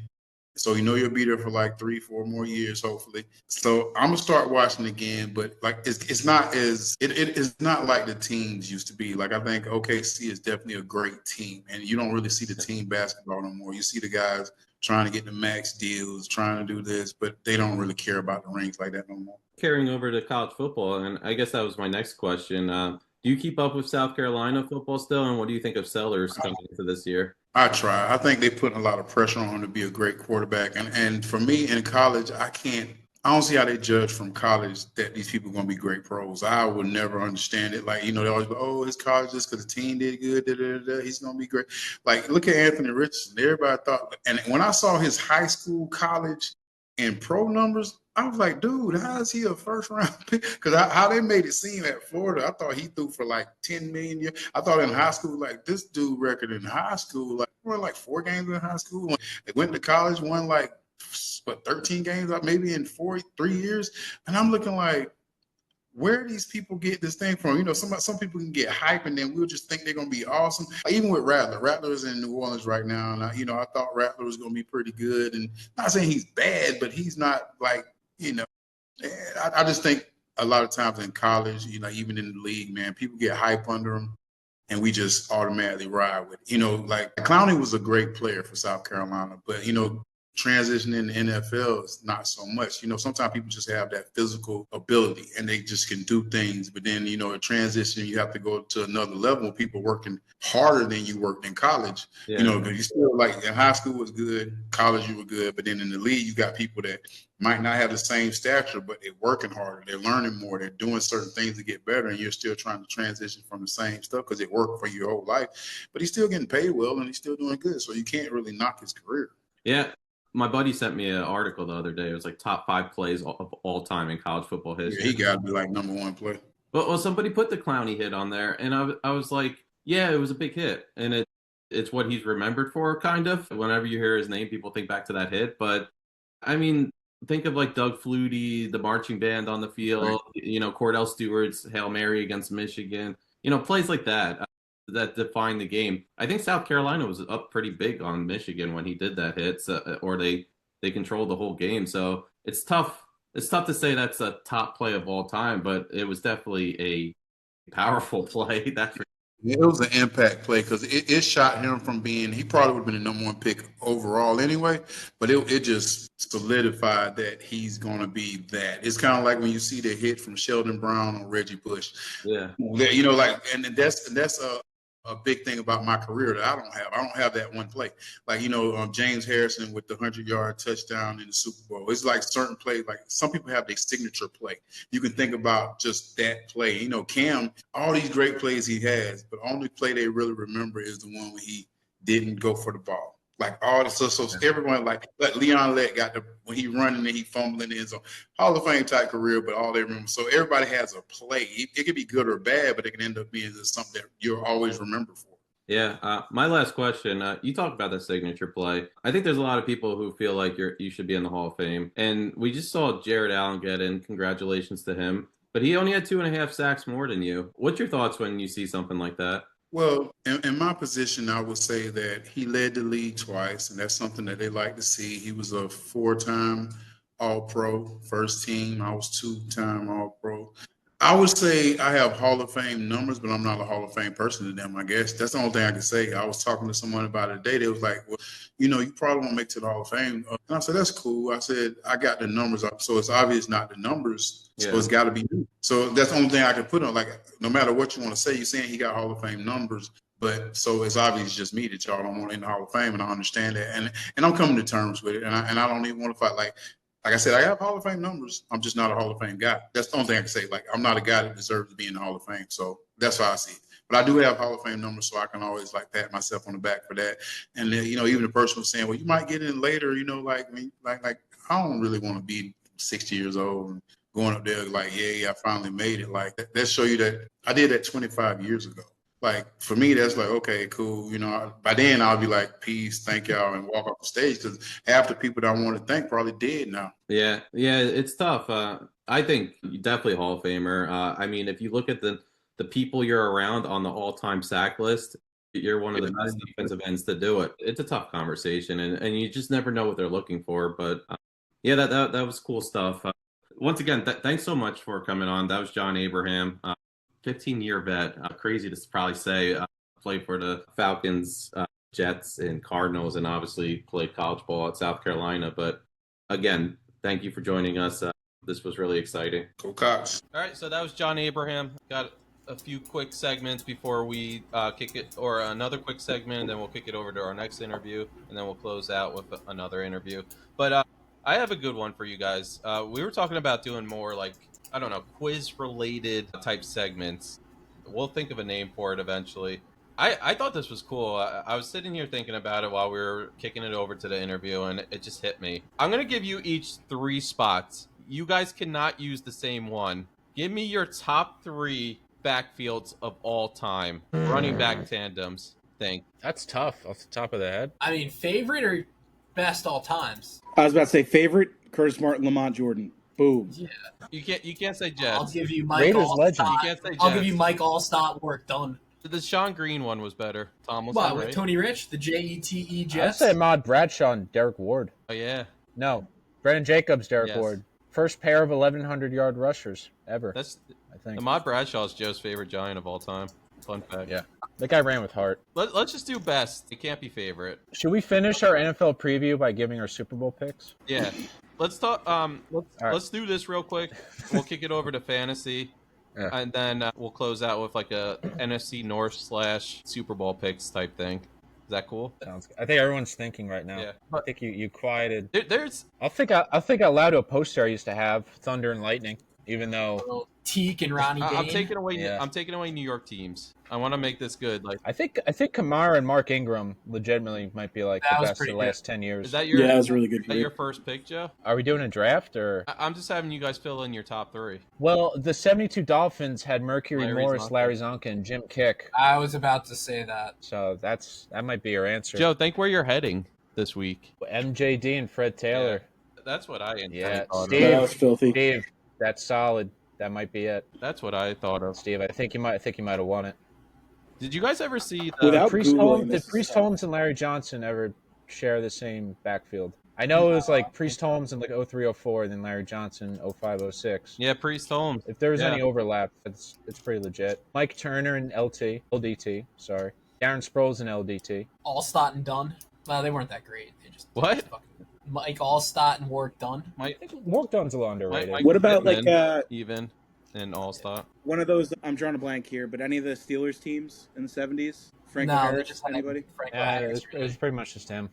Would you put Johnston and Emmett up there? Just because Emmett's got the most yards all time? I mean, if we're doing fullbacks, then yeah, but then you Well, probably are we doing Ronnie are we doing Brown and Ricky running back Williams? Burrows? probably Okay. Lorenzo Neal and LDT, number one ever. Yeah. Well, no, Moose Johnson's pretty legit. Barry Sanders never had like a running mate. He never Walter had Payton anybody. really did. Oh, what about the Jim So- Brown, it's like the only guy I can name from that era. So Who was with I wouldn't Terrell know. Davis? what about the Panthers? Or was it Did they just have TD? Eddie Griffith? Stewart and someone else? Yeah, Oh, John D'Angelo Taylor. Williams. Wasn't it D'Angelo Williams. Solid. We're just Well, I gotta be naming- honest, We're just I guys cheated. naming guys right now. This is good. I cheated here, so I'm going to be honest with you. Jim Okay. Brown, Bobby Mitchell, Bobby Mitchell. Ronnie Brown, Ricky Williams. Tomlinson and Darren Sproles at one point. Sproles was low-key underrated. Tomlinson and Turner, whoever said that before, was a good one too. Someone said that already? Thank you. Yeah. What about Work Done and Michael Vick? Would you consider that a tandem? That's cheating.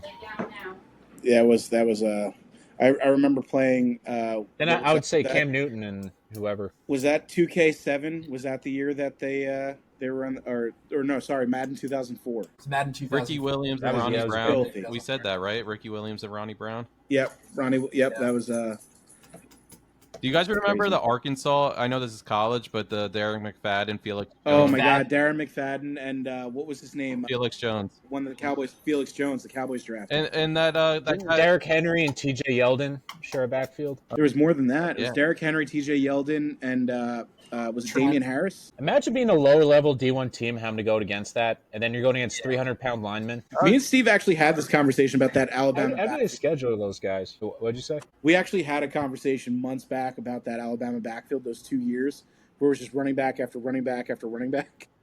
That's ridiculous. Josh Jacobs It was was like Josh Jacobs was the Eddie fourth string Lacy. running back on that team. Trent Oh, Eddie Richardson. Lacy. Yeah, him too. Westbrook and LaShawn McCoy were in a backfield together. Were they? Yeah, but wasn't that the corpse of Brian Westbrook? Yeah, pretty much. But he was there. Physically, he was there. Edgerrin James and Joseph Adai. Yeah, that was a really good one too. Yeah. Edgerrin James and Tim Hightower. Tim Hightower. Holy. Joe, give me your three. Tim Hightower. You have a bunch of options. I kind of wanted time to. It's Kamara and Ingram just for recency. Okay. I'll say LaDainian Tomlinson and Turner uh, and Sproles. and then the 72 Dolphins because they had three guys that were like Okay. Pro Bowl That's a caliber. respectable list. John, what do you got? There's definitely a million I'm missing. John, what would your three be? I'd probably go basically Joe's list. I'd probably put the Dolphins second though. Fred Jackson, Marshawn Lynch, Oof. solid. Okay, that's filthy. What he just said. Fred Jackson's underrated. Where was he? The guy in Jacksonville or Buffalo? Buffalo. Buffalo, right? Yeah, he was insane in Buffalo. I think what Steve said, MJD and Fred Taylor, that would probably replace the Chargers one for me, but I don't know. Yeah, no, I really like that. The Chargers pick there, Michael Turner and LT was filthy. Yeah, Mike, what's your And three? then so I'm gonna. I don't have a specific order, but I'm gonna say probably Jacksonville because that was disgusting. I'm gonna put LT and Michael Turner up there because Michael Turner was an animal, and obviously LT was MVP of the league, so that was pretty good. And then I don't know. Looking at it now, like that Ricky Williams Ronnie Brown. and Ronnie Brown backfield was something special. And actually, just side note, think about that backfield that Ronnie Brown came from at Auburn. It was him and Cadillac. Oh Williams. yeah. Kevin Smith, Amon Best. So yeah, that's what I'm going with. What about Tony Dorsett and Herschel Walker? They were a Filthy. tandem at one point. Herschel Walker as a pro wasn't No. like terrific though. He wasn't that great, but Oh. even what was Bo Jackson and I just looked at it here. I saw it before. Marcus Neil Allen? Anderson, known for their Right. power and explosiveness, Wasn't but it Marcus Allen and Bo Jackson? it was Neil. I just said it. Oh. Neil Anderson and Bo Jackson at the time was considered one of the most explosive backfields. But even Bo Jackson, I don't think was a better baseball player than football player. Yeah. I thought that'd be a good one to start off with, out of the box type thing. I want to do more of our drafts though eventually, Joe, but I just have to think of topics. I might just start over again, just do quarterbacks at one point. But why don't we get our second interview in there? It was Andrew Cooper. He was actually Fantasy Football Writer of the Year. He's the lead NFL analyst for Fantasy Alarm. He's also a host on SiriusXM. He's all over the place. He's getting his information out there, but it was an awesome interview. So let's kick it over to that. Yeah, excited about this one. I know we've been talking a little fantasy football, and who better than the 2024 Fantasy Football Writer of the Year? Also, NFL analyst for Fantasy Alarm. Also, host of big accolades there. Host of on Sirius XM. Which fun fact, in the past interned under Adam Shine when I don't know if you know Nick Costos when he was the producer there. Oh, get out. Yeah, was Jacob Wetterling there at the time, or possibly also, now I'm trying to think back to some of the names because I'm fairly new over there, but I have people that have been around for a while. But yeah, that's pretty cool that you were over there, man. So a couple Sirius XM guys hanging out, talking ball. Yeah, definitely. It's a good spot. I enjoyed it was Mad Dog Radio I was on. We were Cool. We were right before Chris Russo's show, which was awesome. Is you got to hear him do that energetic intro every single day as you're leaving the studio after you finish up your show. But yeah, there's a lot of good analysts there. Remind me, do they have you on the NFL channel or is there a fantasy channel? So I'm on the fantasy channel. Yeah, so it's convenient enough. Channel 88 is the NFL. Channel 87 is fantasy football. Right before that, so, I've done some guest spots on the NFL, but we have our own show. 6 to 8 p.m. on weekdays, and then during the football season, 10 to 11 a.m. on Channel 87, answering everyone's questions. So it's a lot of fun, man. I have a blast with it. Busy with it too. That's a big slot right there. Is Amani Toomer still on the NFL channel? I believe he is. I believe he is. Yeah, I spend a lot of my time listening to the fantasy stuff because that's what I focus on. But I do believe he still is. Yeah. And I'm assuming you're a Boston fan with the setup behind you. How could you tell? Are you excited about the run that the Red Sox are making right now, or are you kind of not hesitant with the roster that they have? I think it's easy to be hesitant, and again, it's one of those things where when you trade a guy like Rafael Devers, you have that feeling in that pit in your stomach where you're like, oh man, things are going well, but just imagine if we still had him. It's like you felt like a seller. Now you're hopeful about all the young players they have, but it's hard to get super excited when they kind of set the tone that way. Yeah. But hey, you know what? It's you always got to root for the home team. And even though I used to actually write fantasy baseball content, they switched me over to just doing football. But I still play a little bit, and I always get a soft spot in my heart for the Bruins, Celtics, everybody. But yeah, mostly football now. But got to root for the Sox. Are you New York guy or? Luckily, I'm not a Yankee fan, so I'm a Mets fan. But Giants, which we beat your Patriots a few times. I know. I have to ask you about this because you said you did cover fantasy baseball. So I grew up with baseball. I pitched in college. I was always around it.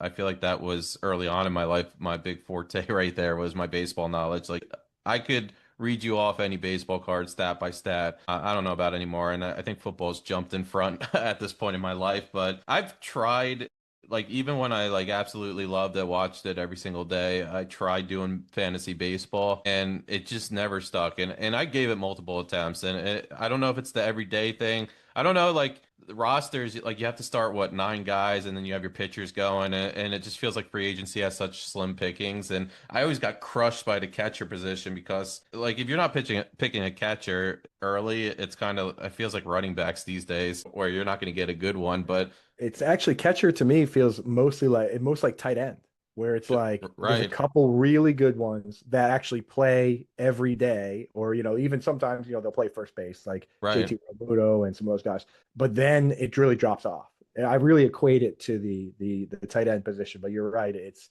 really difficult, man. And I gotta say, baseball has just done such a poor job of leaning into it. Football actually embraced it. It took football a while, but they embraced it. When you watch the broadcast now, I'll see Matthew Berry, I'll see Field Yates. These are fantasy football people. And baseball just doesn't seem to want to embrace it. When they could lean, they're embracing gambling and stuff now. They could lean into it.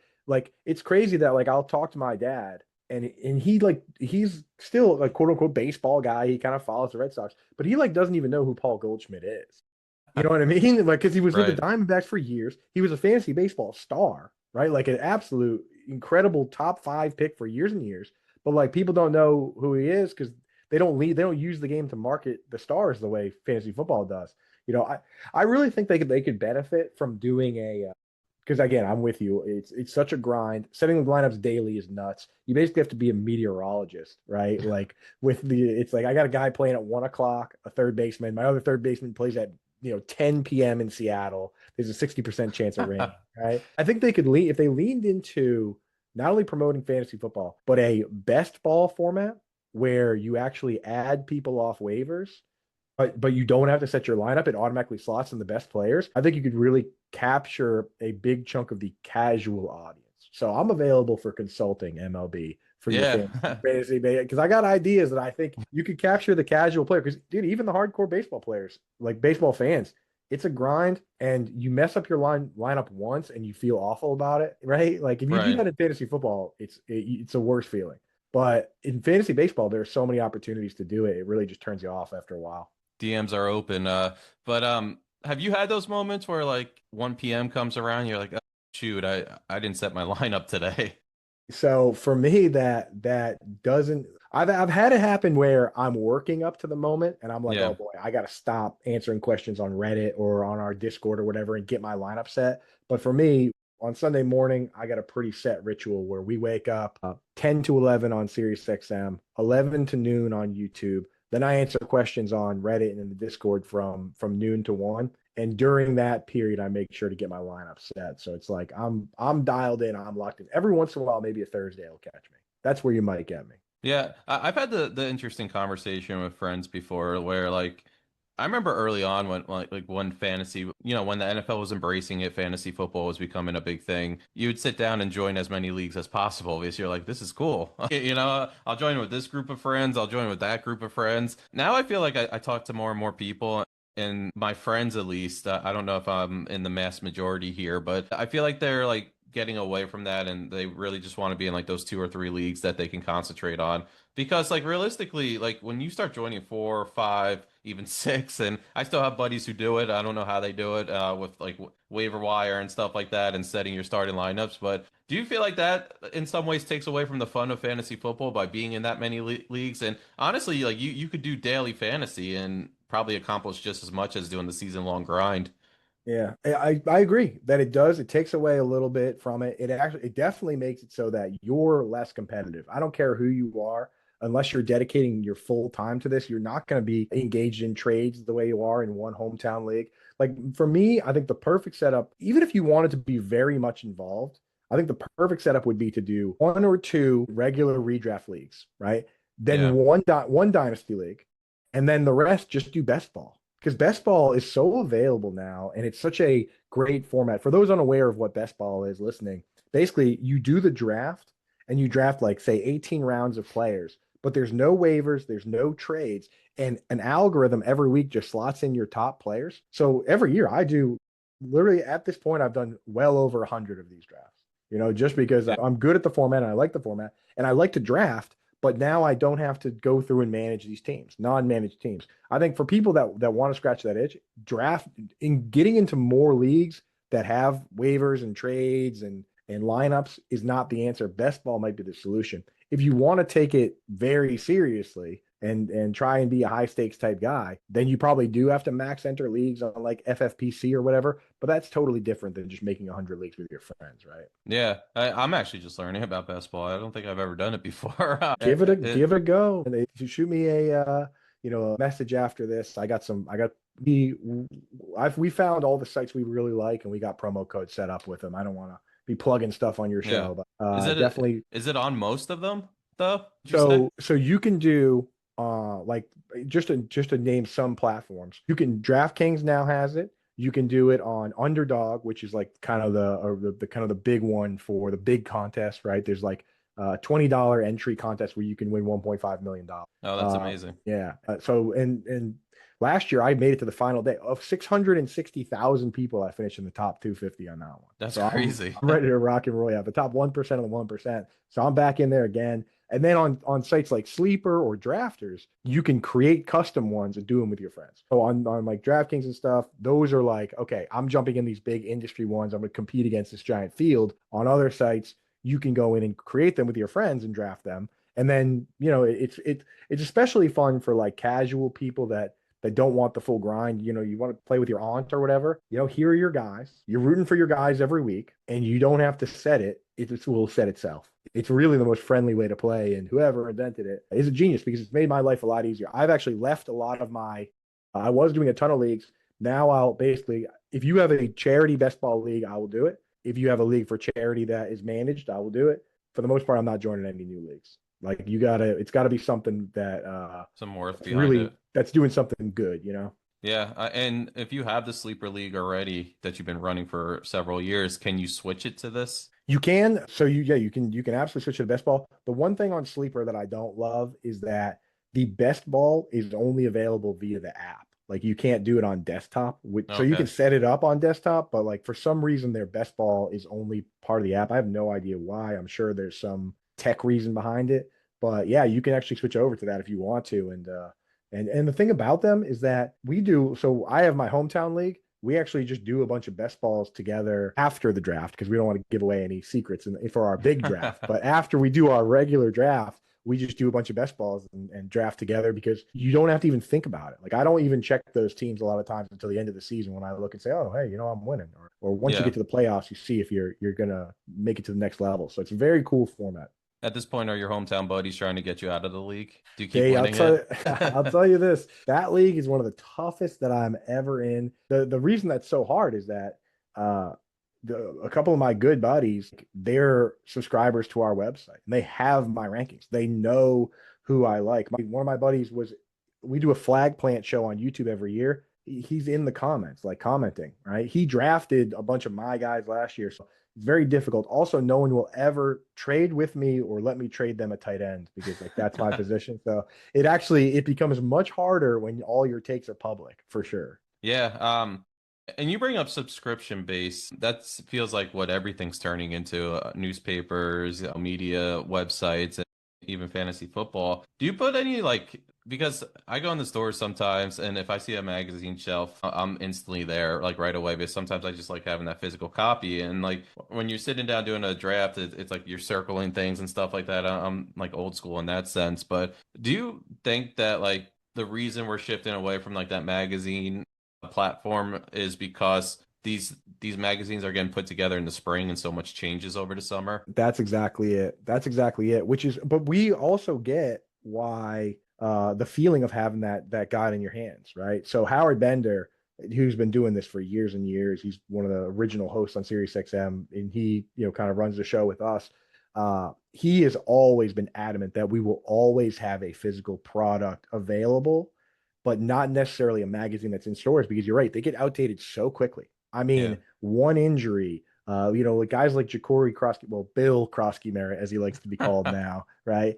They come out of nowhere and you can't just update that. So what we do is we do a living draft guide on our website where if you sign up at Fantasy Alarm, you get all our content all summer that's released. Then behind the paywall, you get access to it. And there's also the cheat sheet, which is like essentially your 30-page magazine that we just update every week. And whenever your draft is, you just go in and pull up the PDF and click print. And there it is. It's right there. And it's kind of the best of both worlds. It's not glossy and you can print it on glossy paper if you really wanted to, but then that gives people the physical guide that they want as well. So we do our best to make sure that everybody gets what they want. Got a few drafts coming up, so I might have to print that out. Yep. Hit me up. Before we get into players, I have a question about an article you put out today.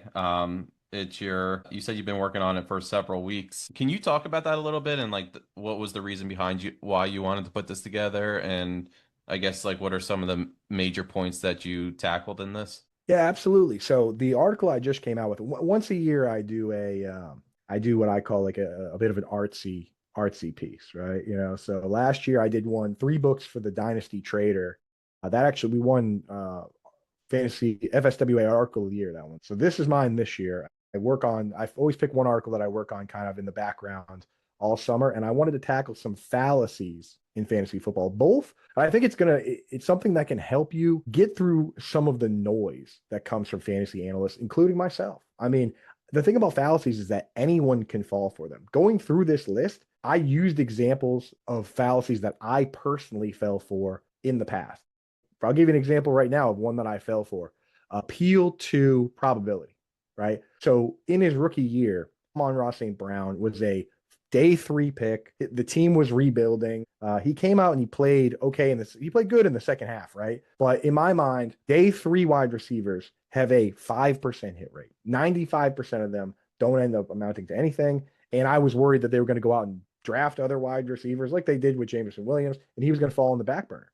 And I sat there and I said to myself, because of this 95% probability, I'm going to sell this player because the odds are so high against him that he's already considered in that bucket. But what I did is I forgot that he could just easily be in the 5% outliers, and he was, right? So I was using the appeal to probability to essentially trick myself into moving on from a player without analyzing the player individually. That's a mistake that's made. I mean, and there's a ton of things like people know of, like bandwagon fallacy, where it's like groupthink leads you to believe something's true when it's not. Cherry picking is things we see all the time. Circular reasoning. There's a ton of these things that people may or may not know or may have heard of, but I put them all together with the definition and some examples of how in fantasy football this has happened before and what it might look like. So when you're on Twitter and you're arguing with somebody or Reddit or wherever else, and they're using a bad faith argument, you can turn around and say, hey, you know what? That's false precision, or that's a loaded question, right? I mean, I get hit with the loaded questions all the time. Like, I'll have a take about my Patriots, an unbiased fantasy football take. Like, let's say I do like Drake May. I provide all the information that, of why I think he's going to be great. Somebody then turns around and says, well, aren't you a Patriots fan? That is a loaded question, which is a fallacy. He's trying to make me look bad. He's trying to imply that the only reason I like this player is because I'm a Patriots fan. He's hitting me with that loaded question, and now I have to defend myself, right? So it's like little things like that you wouldn't think of. You can now kind of cut through the noise and respond to people in kind and say, hey, you know what? You're moving the goalposts on me, right? So all that stuff is in the article. It's one of my favorites that I've written in a long time. So I appreciate you reading it and asking about it. Do you engage in that? Like, if somebody comes back to you and they say, hey, like, you're a Patriots fan, this is the only reason you like them, will you respond? So I do. I used to respond to everybody. Now I will respond if it's it really depends on the situation, but like if it's somebody that responds to me and they have 20,000 followers, or if they quote tweet me on their page and they have a lot of followers, then I will step in and be like, hey, you know what? Like, why don't you just judge the statistics I provided on Drake May at face value without trying to engage in an ad hominem attack about my character here? Like they're asking that loaded question to call into question my credibility. So that's where I will step in and be like, hey, here's the real deal, dude. If people want to engage in good faith arguments with me, then I actually will always respond. Like if you actually come back and you have a legitimate stat and you actually want to have a real talk about football, I will always talk football. If you go to my Reddit account, Coop, there it is on Reddit, I'm in there every day just talking ball with good, well-meaning people. Trolls I generally ignore unless they have to be addressed because they're a big troll account, and there are some big troll accounts. Has anyone surprised you? Like, shit, this person's engaging with me? Like, was there ever like I don't know, in some ways a pinch me moment? Like, I can't believe this person found my facts. There's definitely been that. I'd say the number one was last year. I had this, I noticed on video that T. Higgins before games, when he would go up this hill, right? But before in practice, when he would go up the hill, if he was healthy, he would sprint up the hill. But if he was hurt, he would like walk up the hill, like gingerly. And I took a bunch of clips and kind of showed based on evidence, like, hey, based on how this T. Higgins walks up this hill, we can tell if he's going to play or not. Like, to a certain degree, we were able to figure out like every week. And a couple of the beat writers got a hold of it and reported it. And at one point, T. Higgins himself actually commented on it. And he was like, incredible. He's like, I guess I'm going to stop going up that hill because I'm giving things away. You know what I mean? And then he actually did not walk up the hill for the rest of the year, which was funny. So that was definitely a moment where it's like, wow, like people are actually seeing some of the work we're doing. T. Higgins himself saw the work that I did on something he was doing. That was probably not the first time I've gotten into it with a player. Not even gotten into it. He thought it was funny.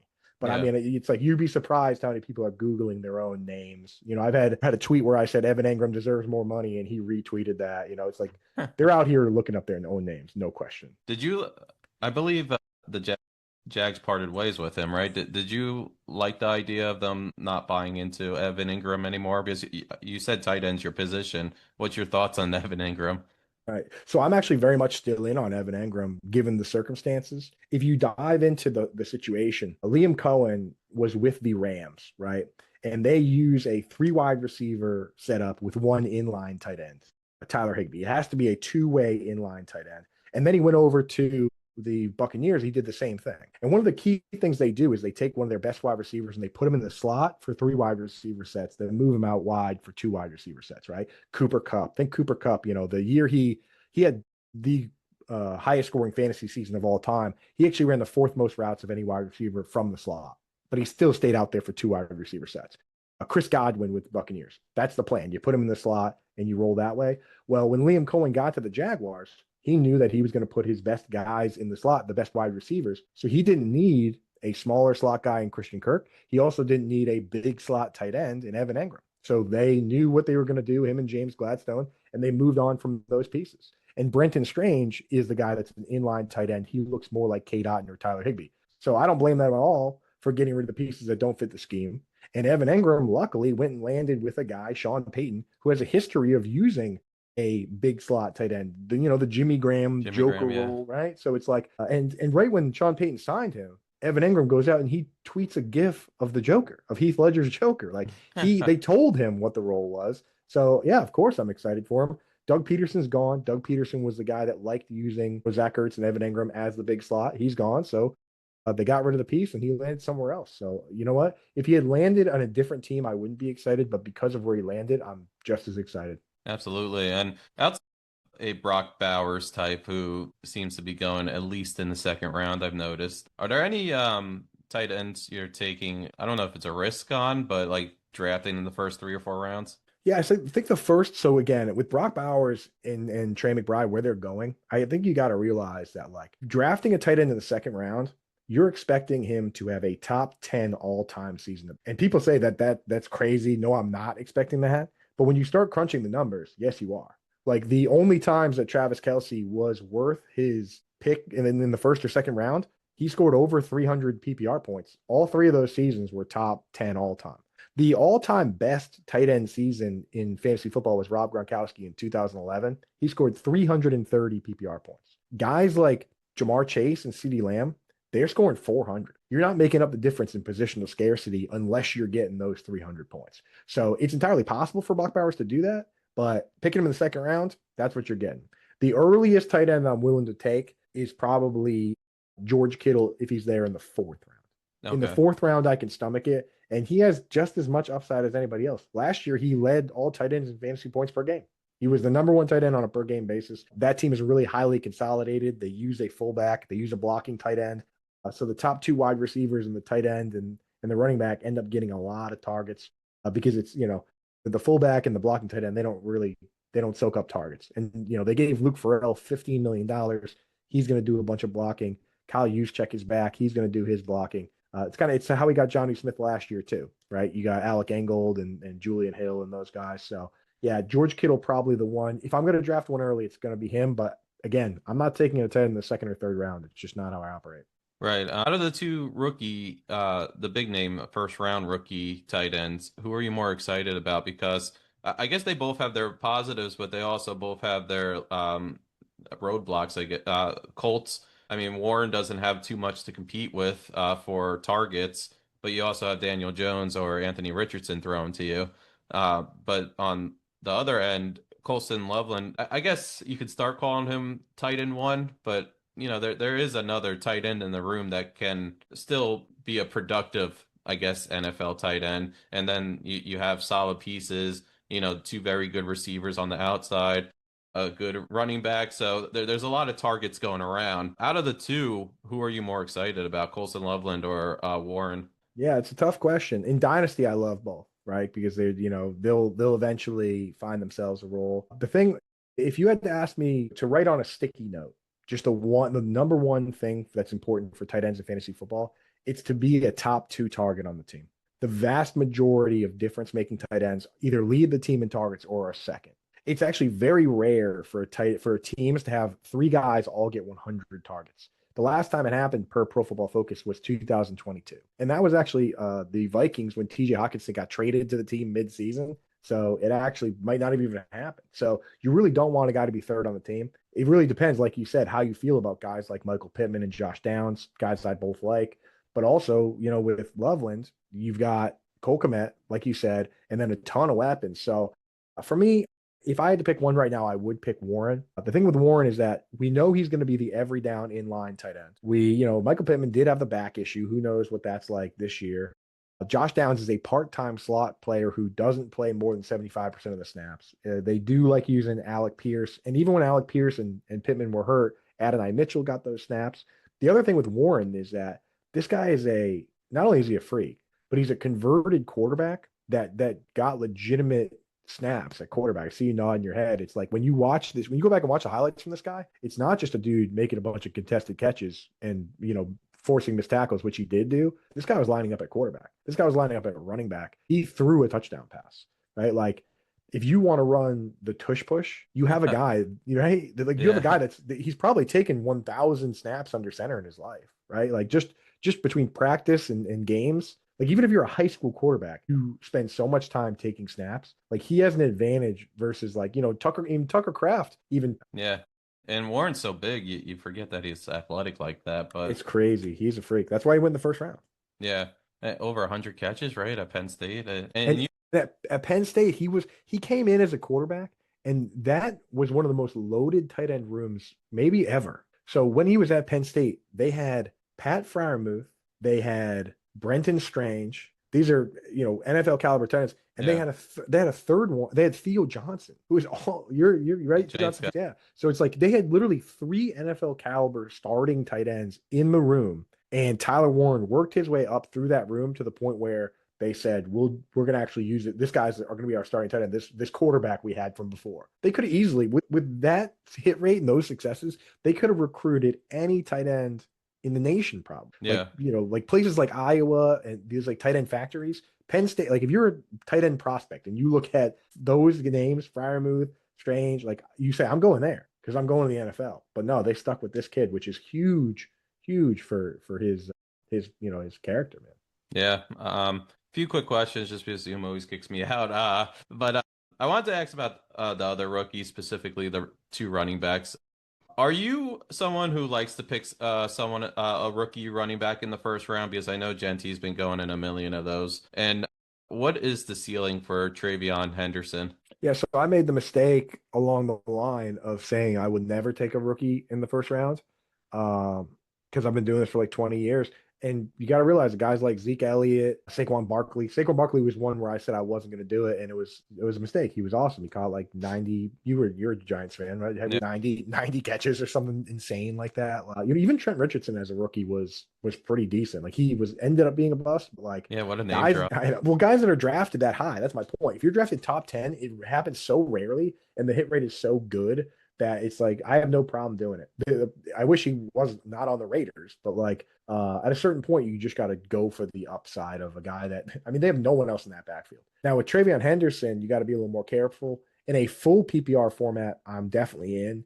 But Ramondre Stevenson, they're probably going to split that backfield. Think about it. For 20 years, Josh McDaniels with the Patriots for 18 years. Over that span, the backfield was always split. It was Corey Dillon and Kevin Falk. It was Stephen Ridley and Danny Woodhead. It was LeGarrette Blount and James White. Like, they're probably going to try to split the backfield between Ramondre Stevenson and TreVeyon Henderson. Henderson is just so explosive and great that he could come out and have a rookie year Jahmyr Gibbs or Alvin Kamara type season, which is his upside.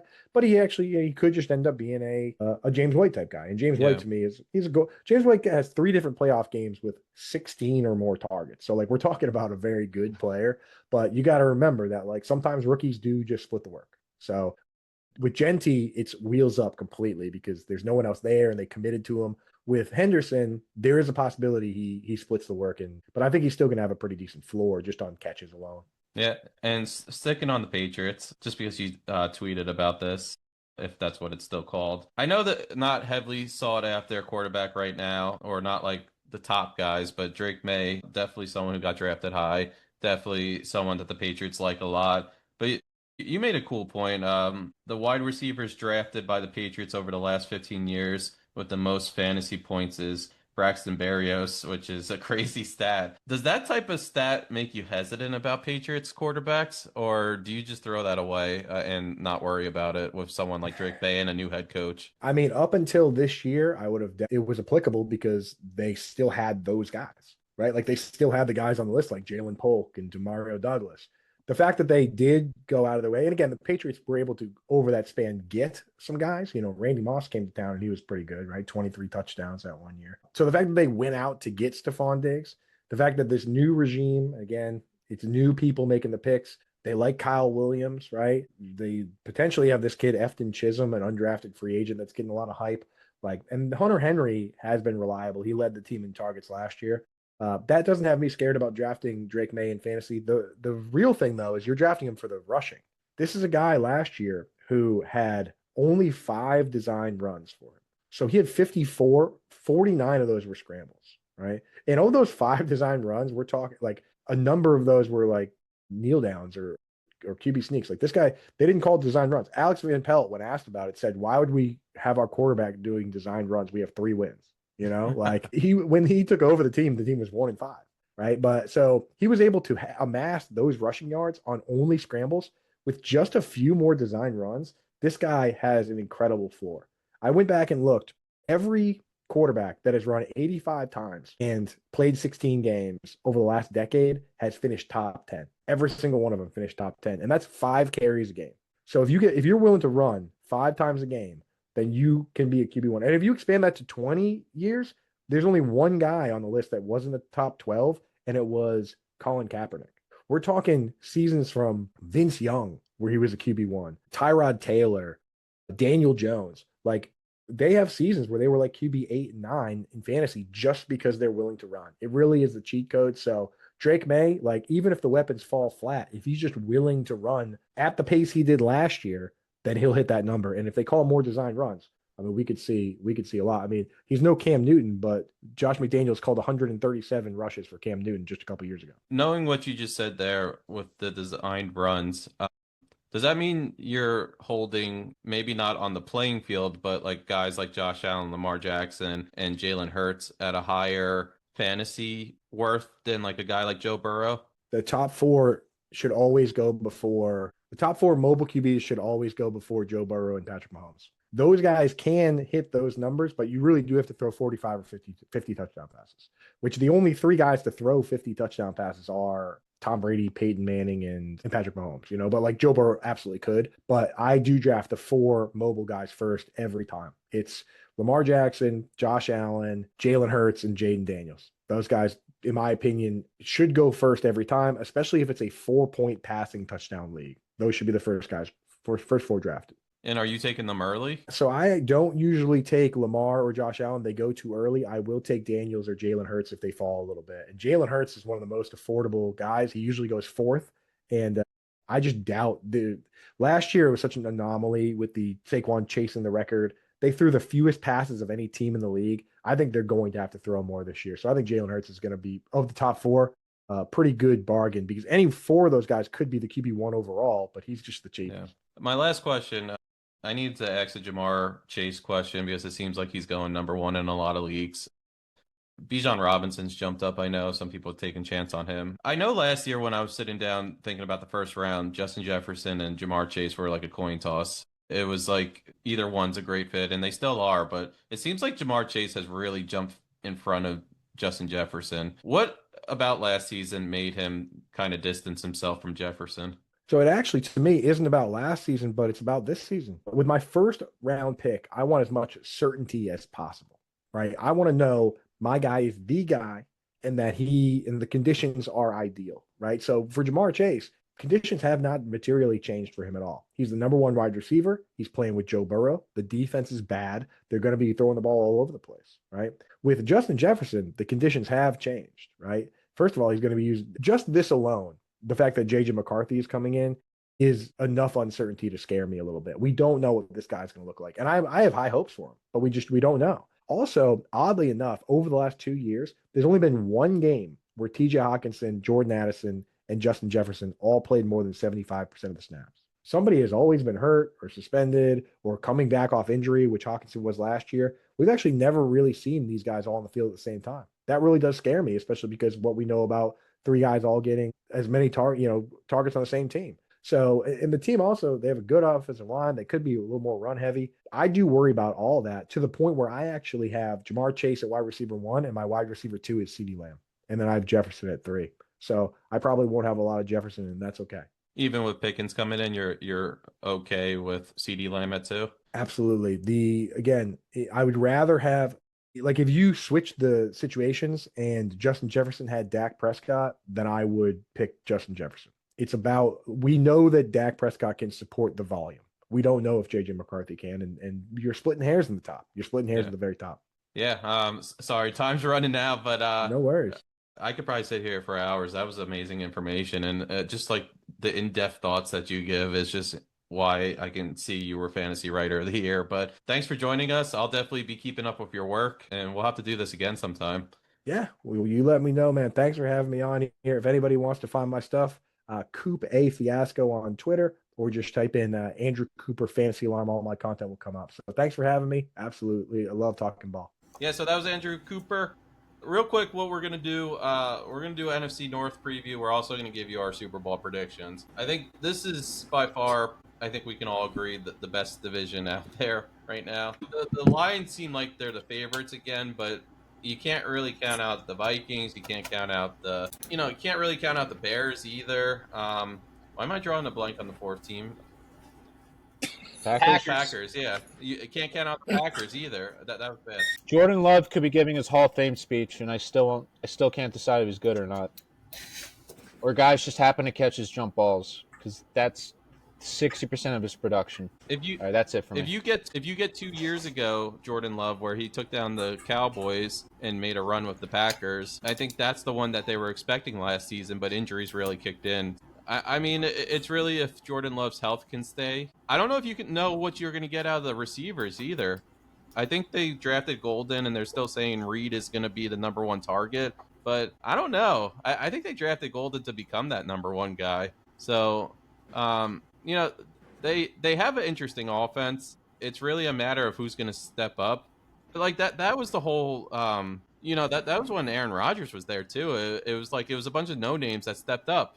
Jordy Nelson, who was just Randall Cobb, like guys like that. They weren't stars beforehand, but James Jones. Yeah, exactly. Like they became good because they were surrounded around Aaron Rodgers, and I think there was some talent there because Cobb still had an okay career after he left the Packers, but they were excellent altogether, and I think that's what they're striding for, because you have a head coach who is fantastic, and he's an offensive mind. And, you would probably put the Green Bay Packers head coach up there with Kevin O'Connell, right?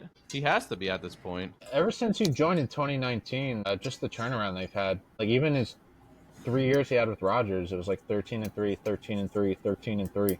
Yeah. Yeah, like his winning percentage is ridiculous. Matt LaFleur. I mean... Mike.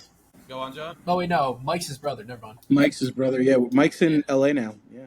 Anyway. Yeah, I mean, like, just because of the production and, like, what this Green Bay Packers team keeps doing. And they were in the wild card or the first round against the Eagles last year, right? Were they the first team the Eagles faced? They played them pretty tough. I mean, the Rams played the Eagles the toughest. But, I mean, the Packers were certainly no slouch last year. So, like, who knows? Maybe they vamp it up for the playoffs. Maybe they were just waiting for Love to become healthy. I mean, they have the DNA to be a team that gets into the playoff consistently. I think they're the same thing as the Vikings, where you haven't seen this team make a run yet. Mike, would you agree with that? Yeah, no, I would. I think that the Packers, for some reason in my head, I have them winning that division. I think Love is, when he plays turnover-free football, he could be the best in that division. The reason I'm ruling out the Lions is because they're replacing two coordinators that did a lot for that team. And I think that can't be understated. Like that's going to be a big thing. Admittedly, I'm not sold. The Vikings are going to go as far as they can with JJ. He's the captain. They're either going to sink or swim with him. And I think Caleb, while I'm a fan, I don't think he's ready to take that leap either. So yeah, I think the Packers, for me, they're going to come out of this division. I know there's some confusion at the wide receiver spot. Sounds like Romeo Doubs on his way out. It sounds like they're going to roll Christian Watson, Golden, and Reed. But yeah, I think that the Packers take that step this year. Plus, what they do in the playoffs is actually pretty incredible. I know they haven't gotten over that hump in a very long time, but Love does show up in the playoffs, more so than the other quarterbacks in that division. Really, we can only compare that to Goff. But, he, for some reason in my heart, I feel like this team is winning that division this year. But to be fair, I also felt they were winning the division last year. Love got hurt. I don't think that the Lions are going to have the same impact they've had. Also, at all. And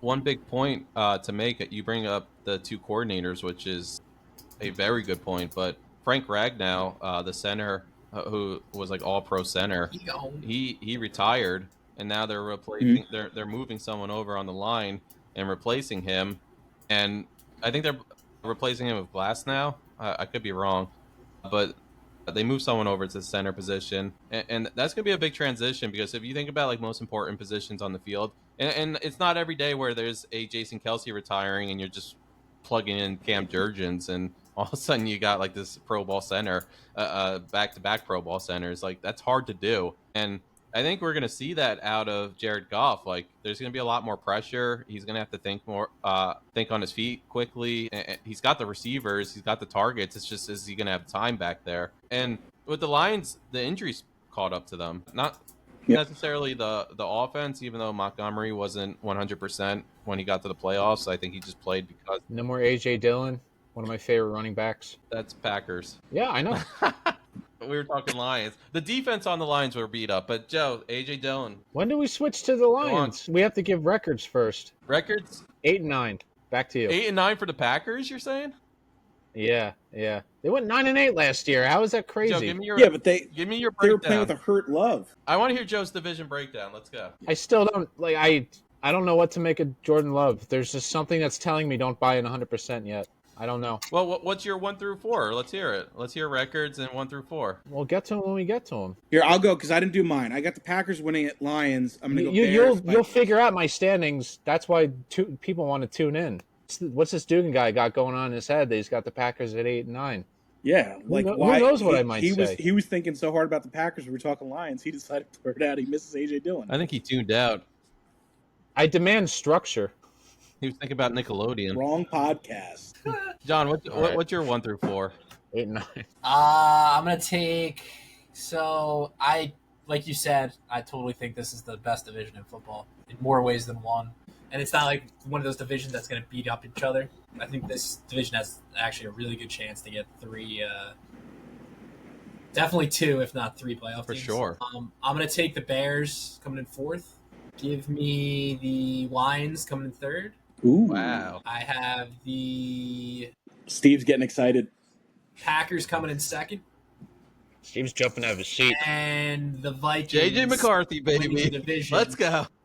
And I will throw this spoiler alert for our Super Bowl picks. My Super Bowl pick from the NFC will be from this division. Wow. It might not be the first pick, though. Right there. Cliffhanger. Might not be the first place. I just want you to know that if you somehow blurt out the Vikings as a Super Bowl pick, we will lose Steve. Okay.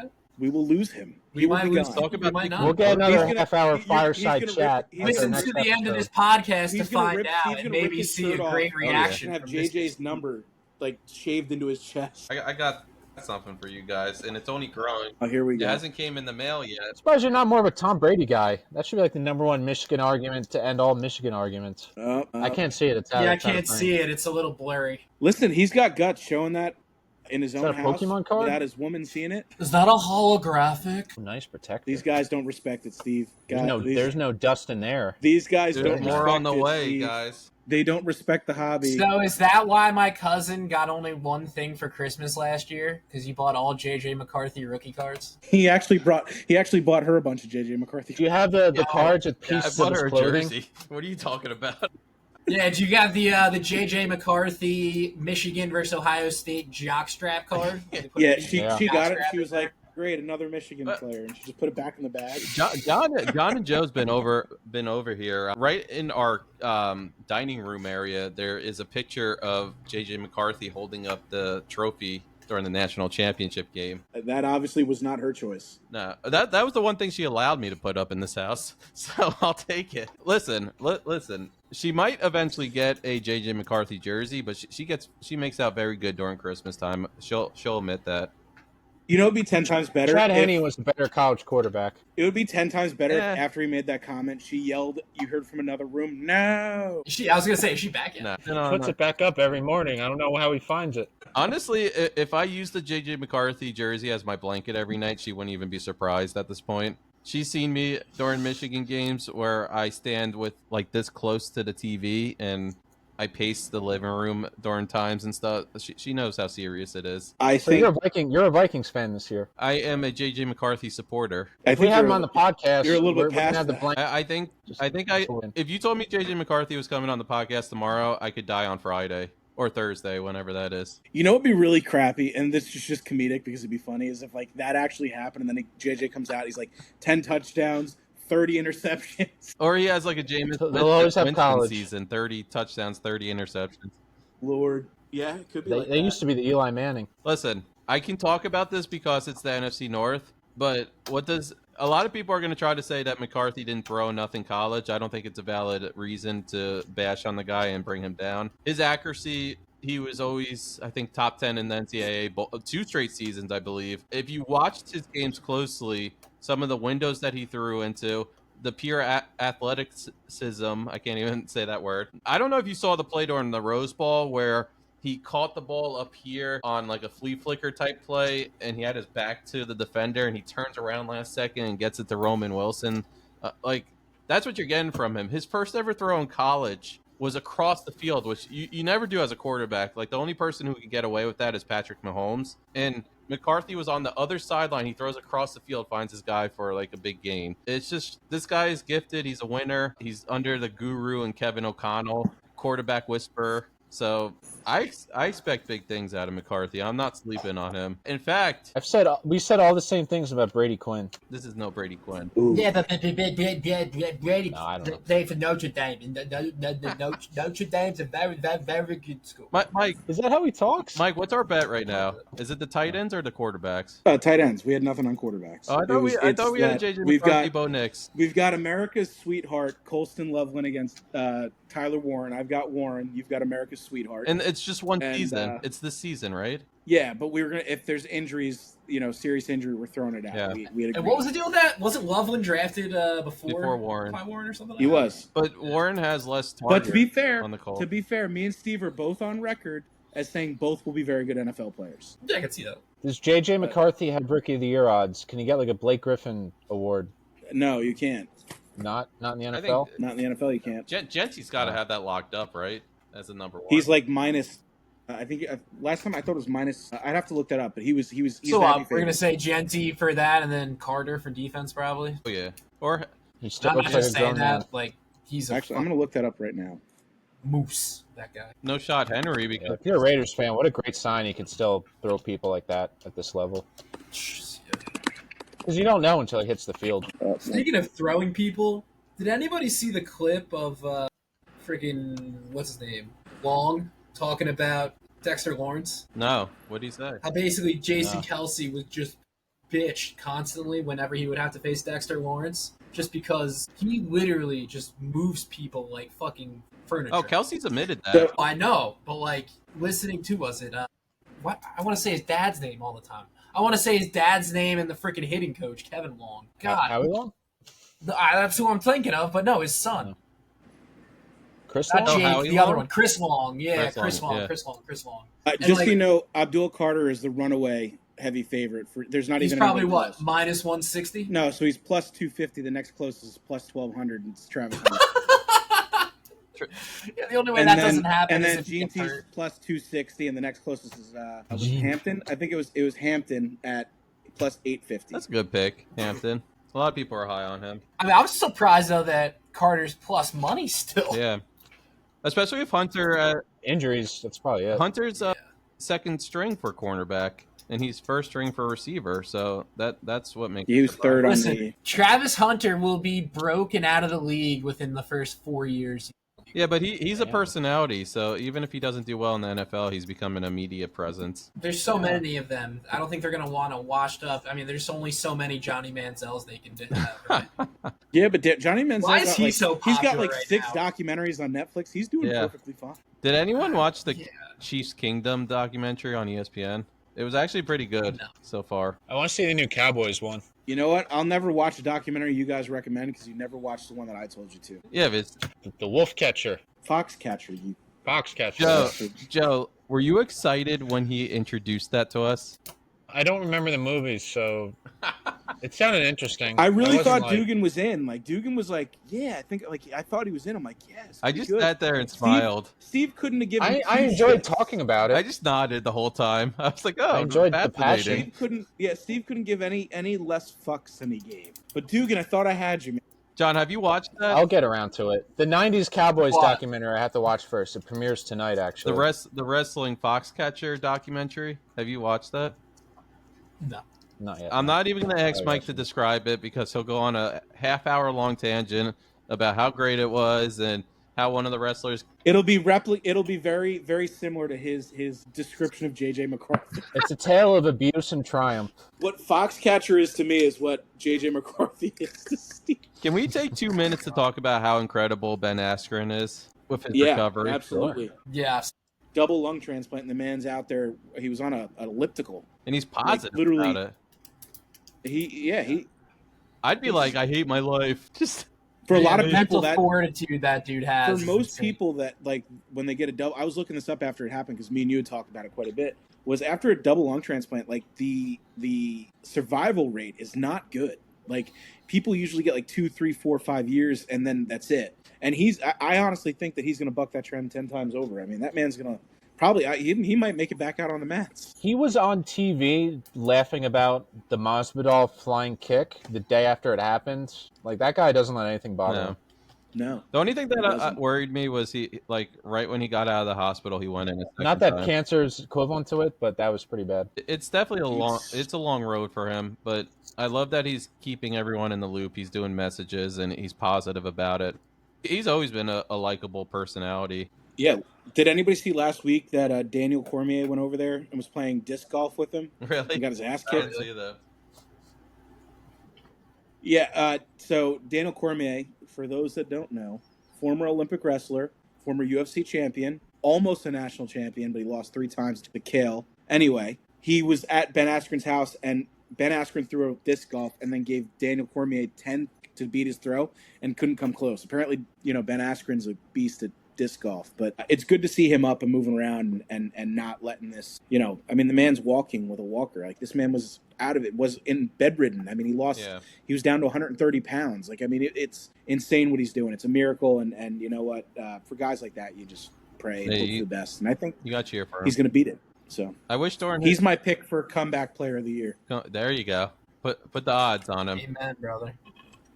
Yeah, so let's I guess we'll do Super Bowl predictions after our last interview, but someone has yet to reveal their 1 through 4.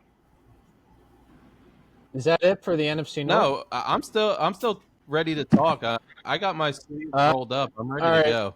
Vikings, Packers 8-9, Bears 10-7, Lions 12-5. That's a trash prediction right there. You fucking know what's gonna happen. 8-9 for both the Vikings and Packers. Yes, divisions can't stay that. Like, typically, yes. I don't know. I don't like it. One thing I will say is JJ McCarthy can have a great season and they can still go 8-9. Yeah, but if he has nothing to do. Look at the Vikings defense, how strong it is, and they still have Flores as their defensive coordinator. If J.J. McCarthy has a great season, if they can develop the short yardage run game with Aaron Jones and who's their backup? Drawing a blank, that's bad. Jordan Mason, right? Is that their backup? Jordan Mason's the backup for the Vikings. Yeah, I mean, a lot of people are starting to say that Mason might start taking reps from Aaron Jones even because Jones, he's creeping up in age. He's had a solid season last year, but, his major attribute at this point in his career is catching the ball out of the backfield. And honestly, like, with Addison Reed being out a few weeks, I can see where you're coming from, Joe. But you got to think, Justin Jefferson's still a top 3 receiver in the league. TJ Hawkinson's a great target at tight end, and I think he's going to rely heavily J.J. McCarthy on T.J. Hawkinson. Aaron Jones is so serviceable running back. And we talk about running back tandems. I mean, Mason and Jones is really solid. The one thing that they had to do was shore up that offensive line, which they put a spotlight on during free agency. And they got a few defensive linemen so this team is looking strong entering the season. A lot would have to go wrong for the Vikings to have a below 500 record, in my opinion. Well, you notice I had the Bears as the only team improving. I just think the division had a softer schedule last year, which inflated their win total, and I think they're facing harder divisions this year. I think that the Bears, with Ben Johnson and his new coaching staff, and I think Caleb Williams will be like a borderline Pro Bowler. I think I had the Bears at 10-7. I just think the division's going to cannibalize itself a little bit. Like 8-9's Is a playoff team that had a few bad bounces. Like, I still think they'll be good, but I think at 14 wins, they just massively overachieved, and they had a soft schedule.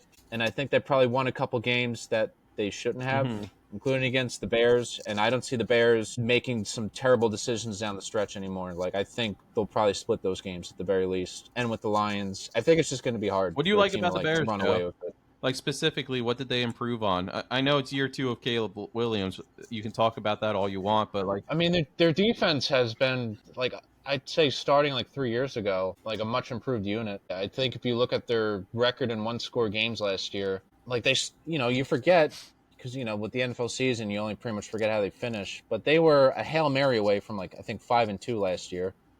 And then they lost 3 divisional games in a row, one off a blocked kick, one against the Lions. That was some of the worst clock management you've ever seen. There was another one against the Packers, I believe, that was another blocked kick. And I think they had like 2 other close losses other than that. I don't know. Like, they just feel like a team that's like ripe for improvement. So the biggest tragedy. And they made additions to their offensive line, which I think was their biggest issue. A big issue last year was Caleb Williams, your rookie quarterback in your prized possession, was watching film by himself last year. They didn't have a head coach or a coaching staff that should have been in the position that they were in. One thing that worries me about the Bears is, yes, Ben Johnson's been the biggest sought-after coordinator in the league for the past 2 seasons. He almost had the Commanders' job 2 years ago. Now he, finally settles with the Bears. But Dan Campbell, fantastic head coach, and I'm still hearing great reviews about him coming out of their training camp, that he has that team together. He has the new coaching staff they're booming right now. And Dan Campbell's an offensive mind. Ben Johnson was their offensive coordinator. So, my question is, how much of the offensive success the past few seasons do you put on Ben Johnson, and how much do you put on Dan Campbell as the head coach? I guess we'll find out this season, but are you completely sold on Ben Johnson as a head coach in the NFL? No, but I think compared to some of the decision-making they had down the stretch last year, I think not having a coach would probably be an improvement. Yeah, I could see it. I think if they had an AI decision-maker last year, they'd probably win 2 more games and maybe not give up a Hail Mary. I don't know. It seemed crazy to me that team didn't have a better record. Mike, a fighting point has been Caleb Williams. I'll let you talk about him, just because I know you want to. No, listen, Steve, you got a vendetta against the guy. But no, do you not like Caleb Williams? No, Steve does not like Caleb Williams. I look at Caleb Williams the same way I look at George Lombard. They don't do it for me. You don't think that having veterans on the offensive line now, considering how much better he looked in the second half of the year when he he was running for his life. I don't need to say. You know what, Steve? I don't need to say a word. Dugan's got this. Enjoy. Joe, have you watched any training camp clips or preseason yet? Deshaun Kaiser, no. I told you. Look at Caleb Williams throwing into that net, trying to hit the target. He couldn't even hit one target. I mean, I think he was a good quarterback, but he was also. If there was footage of JJ McCarthy missing a net, what would you say? You sent me something where they're not sold on JJ McCarthy. It's not him. Steve sent me an article or a video where clearly the media is not sold on him from what they've seen. So I think Dugan's right. It's Diana Rossini coming out there and putting out false narratives. Did you see the interview of her with Kevin O'Connell? It was the most awkward thing ever, because I think O'Connell is sold on JJ McCarthy. And also McCarthy. Just saying. If it was the flip side and she said something about Caleb Williams, you would have eaten it up as truth. I mean, I probably would have, but what was the article I was sending you a few months ago about Caleb Williams, where there was the tell-all book that's coming out or something? I don't know. That was more about him picking his destination. Never mind. I'm not going to get into that. But I think probably the 1 or 2 things that let me see. He'll become the first Bears quarterback to break 4,000 yards and 30 touchdowns this year if he stays healthy. He had an issue with releasing the ball. He held on to it too long. If Ben Johnson can break that, but that's not something where that's not a talent thing. That's not something that you can necessarily fix through coaching. That's something that he needs to break on his own. It's a habit. So. In the NFL, watch some of his highlights from October onwards. Yeah, we're talking gamer, man. We're just so you know, we're talking about Caleb Williams, or it's coming across as this man was awful last year. He was not awful at all. Did he win the games that he should have? Probably not. But a lot of that was on his coaching staff, which we've already established. Caleb Williams had a much better year than people present. I don't like how he presented himself. There's a lot of clips of him. It looked like he was blaming teammates, again, frustrated with teammates. You wouldn't see that from Jaden Daniels, is what I'm saying. I think that's why Jaden Daniels has developed quicker. You can't tell me that Cliff Kingsbury is the reason that Jaden Daniels did what he did last season. I just think Daniels, when it comes to it, is we want to talk about gamers. He's a gamer. Like on game on the line, 4th down, he's finding a way to get that first down. I don't know if I Yeah, can but say Caleb that. Williams was in every game. He made I some don't know big plays last year. I don't know if Caleb He Williams kept the can do it Bears in afloat. crunch time. Like, I don't trust Caleb Williams with my team driving.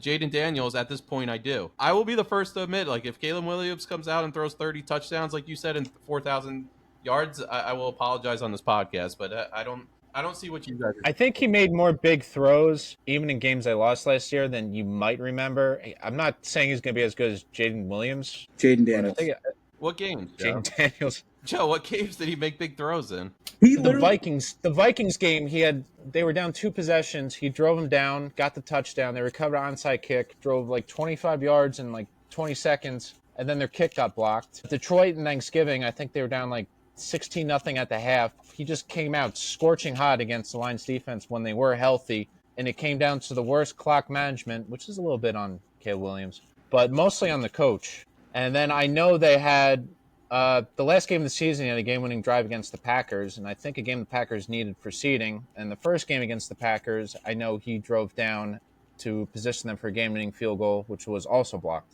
If he was on the Giants going into and he had the game-winning touchdown against Washington before they completed a 70-yard Hail Mary. Are you confident with if you swapped Russell Wilson? No, Jaden Williams is. They built that Bears team to be successful with a new rookie quarterback in the picture. I mean, that you bring in Keenan Allen, you already have DJ Moore.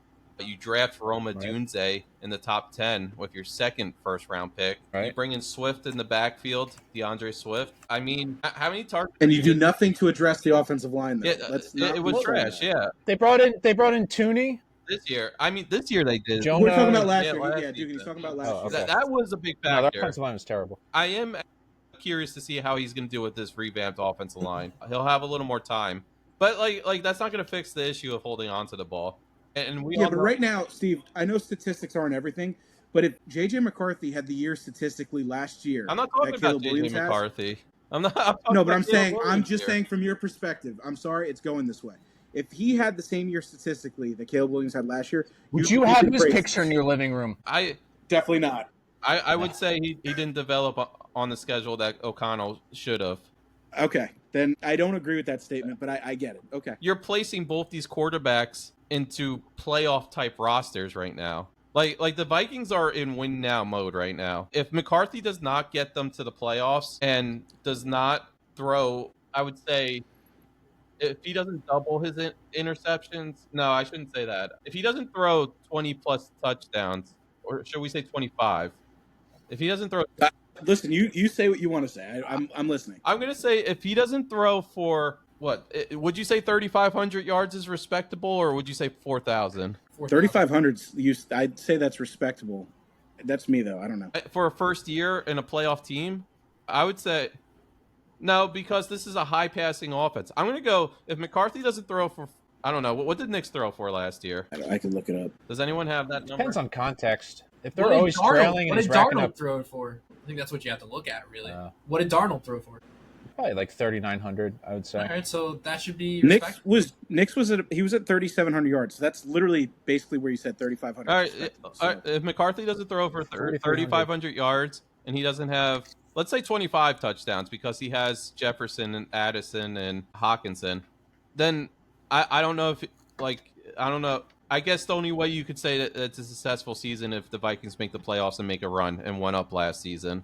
But, if you're talking about personal goals, yeah, he has to throw for the 3,500. He has to prove that he can air it out because there's way too many people out there that are saying he didn't pass enough in college and he hasn't proved himself.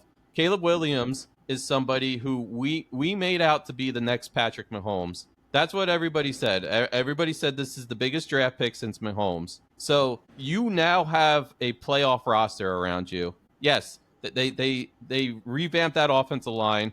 DJ Moore is still in the picture. Rome Odunze should take the next step. I'm still confident in him. Now you have Colston Loveland. You have DeAndre Swift still. The weapons are there. The offensive line is there. There is no excuse for Caleb Williams to have a bad season. You have a new head coach. It's an offensive-minded head coach. If he comes in this year and he does not develop, then I think there's concerns. It's the same thing as Joe. And this is going to I agree with that. It's going to backfire on me because I said this. I said something similar before the Eagles season last year. I said if Jalen Hurts doesn't develop this season and doesn't take them deep into the playoffs or to the Super Bowl, I think because it's Philadelphia and because of who their GM is and how it's a win now type thing, I thought the Eagles were going to be ready to look elsewhere. It's not going to come down to that. Like Caleb Williams is going to get his chances. You use the number 1 pick on him, but he needs to develop this year. Like he needs to show you something this season. I think if he has the same progress from the beginning to the end of the last season as he does this year, I think that'll be what we want. It's if he plateaus or takes a step back, I would agree with you. We should be very worried. Honestly, but I don't think he will. Honestly, I'm jumping on the Mike bandwagon here. I think Bo Nix could turn out to be the best of this group, especially the position he's in. Sean Payton as his head coach. I mean, Bo Nix. I mean, last year. See, the issue is with the quarterback. He's a 33-year-old man. That's I was going to say he's 40. He got drafted played a decade and a half. Better be in his prime right away. Jaden Daniels, because everyone's stacked against Jaden Daniels, right? Because Jaden Daniels did what he did. We'd be talking about Bo Nix as one of the best quarterbacks. Like he'd have a C.J. Stroud type, rise from year one. That if it wasn't for Jaden Daniels, I think Bo Nix is quietly going to keep doing what he's doing. He got so confident. I know it started out rough. That Jets game was brutal, but he picked it up. I mean, he was very steady presence. Yeah. I think Bo Nix, I don't think that's unfair. I think he could be the first or second best quarterback in this draft class. It's kind of hard to bet against Jaden Daniels right now. But I wasn't thinking. Daniels is definitely the front runner to be the best. But to be fair, we came out of that first year with RG3 and Andrew Luck and said RG3 is better than Andrew Luck, and then injuries happen. Yeah. So you never know. You don't.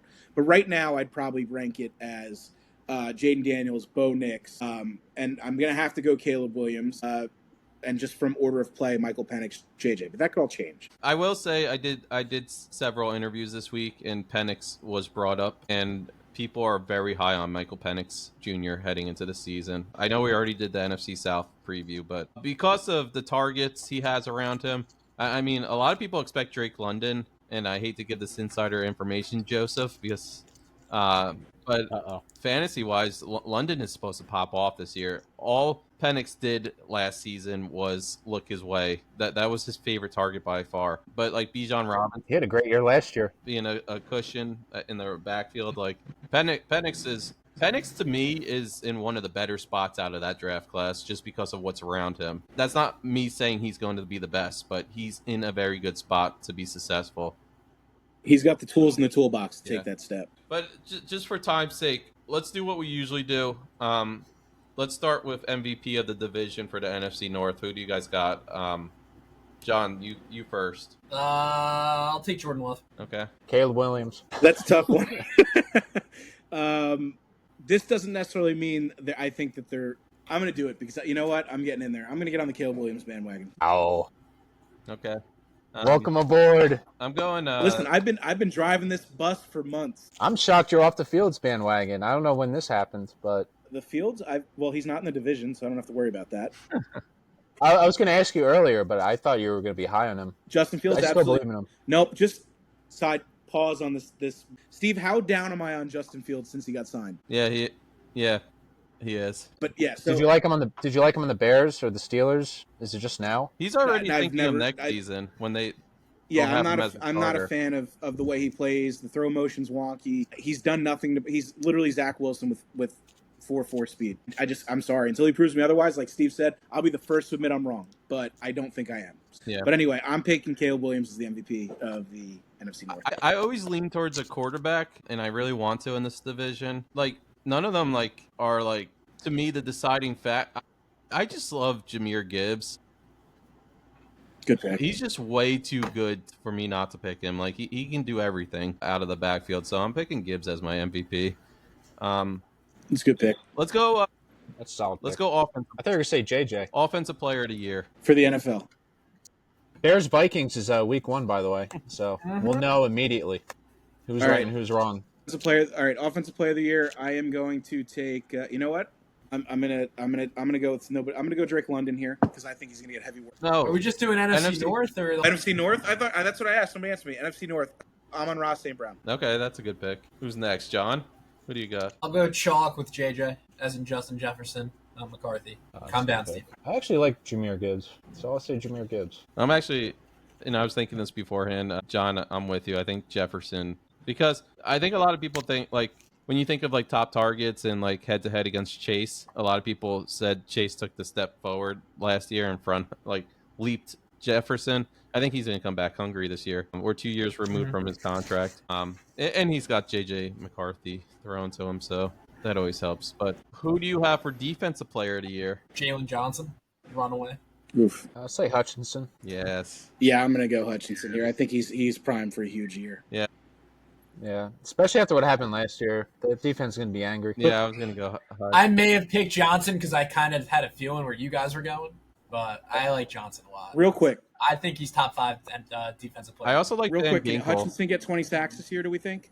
Yeah. Yeah, absolutely. I feel like for some reason 20 sacks out of him this year. But I think it depends on their offense, too, getting enough of a lead where the teams are going to be passing later in games, not playing. I'm wondering if that playoff loss is going to, like, hang over him and, like, just sort of psychologically psych him out a little bit. Yeah. Last one from here. Rookie of the year, NFC North. And I can't pick McCarthy, right? Can we? I don't No. know. Is he eligible? No. No, let's just go with this draft class. Yes. Yeah, I agree with that. Mike, who do you got? I mean, we can go with your guy, I guess. Colson Loveland? Yeah, so I want to say Loveland, but he's not the starter, so that keeps me away from it. But I do think that Loveland could have. I think he's going to take over as a starter. I think he's going to have a big year.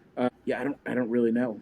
Jesus. I'm going Matthew Golden, Packer. Matthew Golden's a good pick. It's slipping my mind right now. Burden is also a possibility. I feel like if he could earn some reps, I think Burden could do something. What's the deal with Monunga? Is he going to start? He's hurt right now, but no, he's not going to start out of the gate. I mean, it'd take a lot to overtake. What's his face? Swift. Yeah, I'm you know what? Just because, for argument's sake, I'm gonna take Burden because I think that Cowboys offense is gonna be explosive. I think there's gonna be opportunity for him. So I'm gonna say Burden just to be different. John, I don't think you gave your rookie either. He said yes. Yes. I said yes. Yes, everyone. 6th round pick, Luke Newman. Ooh. Seinfeld. The offensive lineman from Michigan State. Yeah. Solid. Okay. All right. Why not? I'm gonna kick it over to our last interview, Pete Bercich, and then we'll come back and close this bad boy out. Awesome. So I'm going to bring in Pete Bercich. You have a long list of, I guess, credits. You do Vikings Radio, Vikings Entertainment Network. I'm just reading off of Twitter here. K-Fan, Fox 9. You also were just telling me before we started recording about your new channel, which is Eye in the Sky, right? Yep. Yeah, and it's I started it a few months ago, and now that we're obviously getting into the season, it's going to give me an opportunity to kind of directly connect with the fans. I've been doing videos for the Vikings and the VEN for a long time, but there's only so much capacity, right? There's only so many things you can do, and I thought there's a lot of compelling stories, and all really based on the film. So this isn't hyperbolic speculation. And it kind of hopefully gives the viewer a bit of a bird's eye view into how coaches see the film, how coaches and players view the film, and what different things mean. So it's a little different. It's a different angle, and I think fans are looking for content like this because there's so much noise out there. And the ups and the downs and everything else. And so if you're a true fan of the game, hopefully you'll find it compelling. Yeah, I think that's what makes like Dan Orlovsky so great at ESPN is he does something similar where he breaks down the film. But I did notice some of your videos, they're unique in some ways for like Vikings fans, because I know you talked about can a player make the 53-man roster or undrafted rookies as well. So you're really digging deep into the roster and taking, it's not just like JJ McCarthy or something. It's taking a look at those players that maybe are a little unsung or could be turning heads, but they're not getting talked about them as much. Yeah, and then this is kind of the time of the year where this is the where you talk about those kinds of guys, right? I mean, it wasn't too long ago that we were, for example, watching Ivan Pace, undrafted rookie free agent from the University of Cincinnati. He's out there doing his thing in the preseason, and then as the season starts, he's out there a little bit, and he's more and more and more. A guy like Tyron Ingram's Dawkins is kind of in that same cut. I think maybe he was a draft pick. Kobe King, or so finding those guys to me is important because that's what you did when you were coaching, right? And then when that you brought guys that fit your scheme and added to the mix. And I like to give credit where credit is due. It's so easy to say that the draft has been bad, or you missed on this guy, or you missed on that guy. But a starter is a starter. Now, whether you got that starter through free agency, low round draft pick, if you didn't spend a whole lot to bring a guy in who's given you quite a bit on the field, that should be recognized, no matter where that is, how that is. And with my relationship with the Vikings, this will be my 30th season. I try to keep everything as positive as I can. And believe it or not, that's a trap that you fell into as a coach, where you talk about certain guys, they can't do this. Coaches need a safe space where they can complain about their players, right? So, but you say, this guy can't do that. And then I remember Mike Tice a couple times saying, hey, I don't want to hear any more about what these guys can't do, because this is it. These are the guys that we have. And so I've always kind of kept that in mind. And no matter who they are, they're all working hard. I've been on the bubble every year of my career. I wasn't 100% sure if I was going to make the roster. So I know what that's like, going into camp every single day, knowing that every single play matters. So bringing some of that to life, hopefully, is what I can do. Yeah, absolutely. And 2 games into the preseason, we're probably like a week away from the players getting back for a month now. So time's flying already. Who are some of those players? Because I know the Vikings, for a team that made the playoffs and was such a force last season, I feel like going into the free agency period and the draft, they really wanted to flip the roster a little bit because they felt like there were some weaknesses on this team. Who are some of those players that could really carve a place in Minnesota and make a name for themselves during this preseason? Well, you bring up a very good point, because I don't know if there are any other 14 win teams that have revamped, right, what they've done, or brought in so many new bodies. And I think from a 10,000 foot view, when you look at the free agents that were brought in, a lot of them had health issues last year. I mean, you look at Will Fries, and I mean, he broke a leg, so it's not really a situation where it's like a herniated disc or something like that. But they're going to be counting on, especially in the defensive backfield and maybe early in the season at the wide receiver spot, a lot of young bodies. And some of the guys I already mentioned, Tyron Ingram Dawkins, who's done a good job. I think his flexibility to kind of replace Pat Jones. Right, Pat Jones was an outside linebacker. Jihad Ward was kind of the same way, listed as an outside linebacker, but a big guy, so he could move inside and give some interior pass rush help when needed. And I think Ingram Dawkins kind of falls in that same category.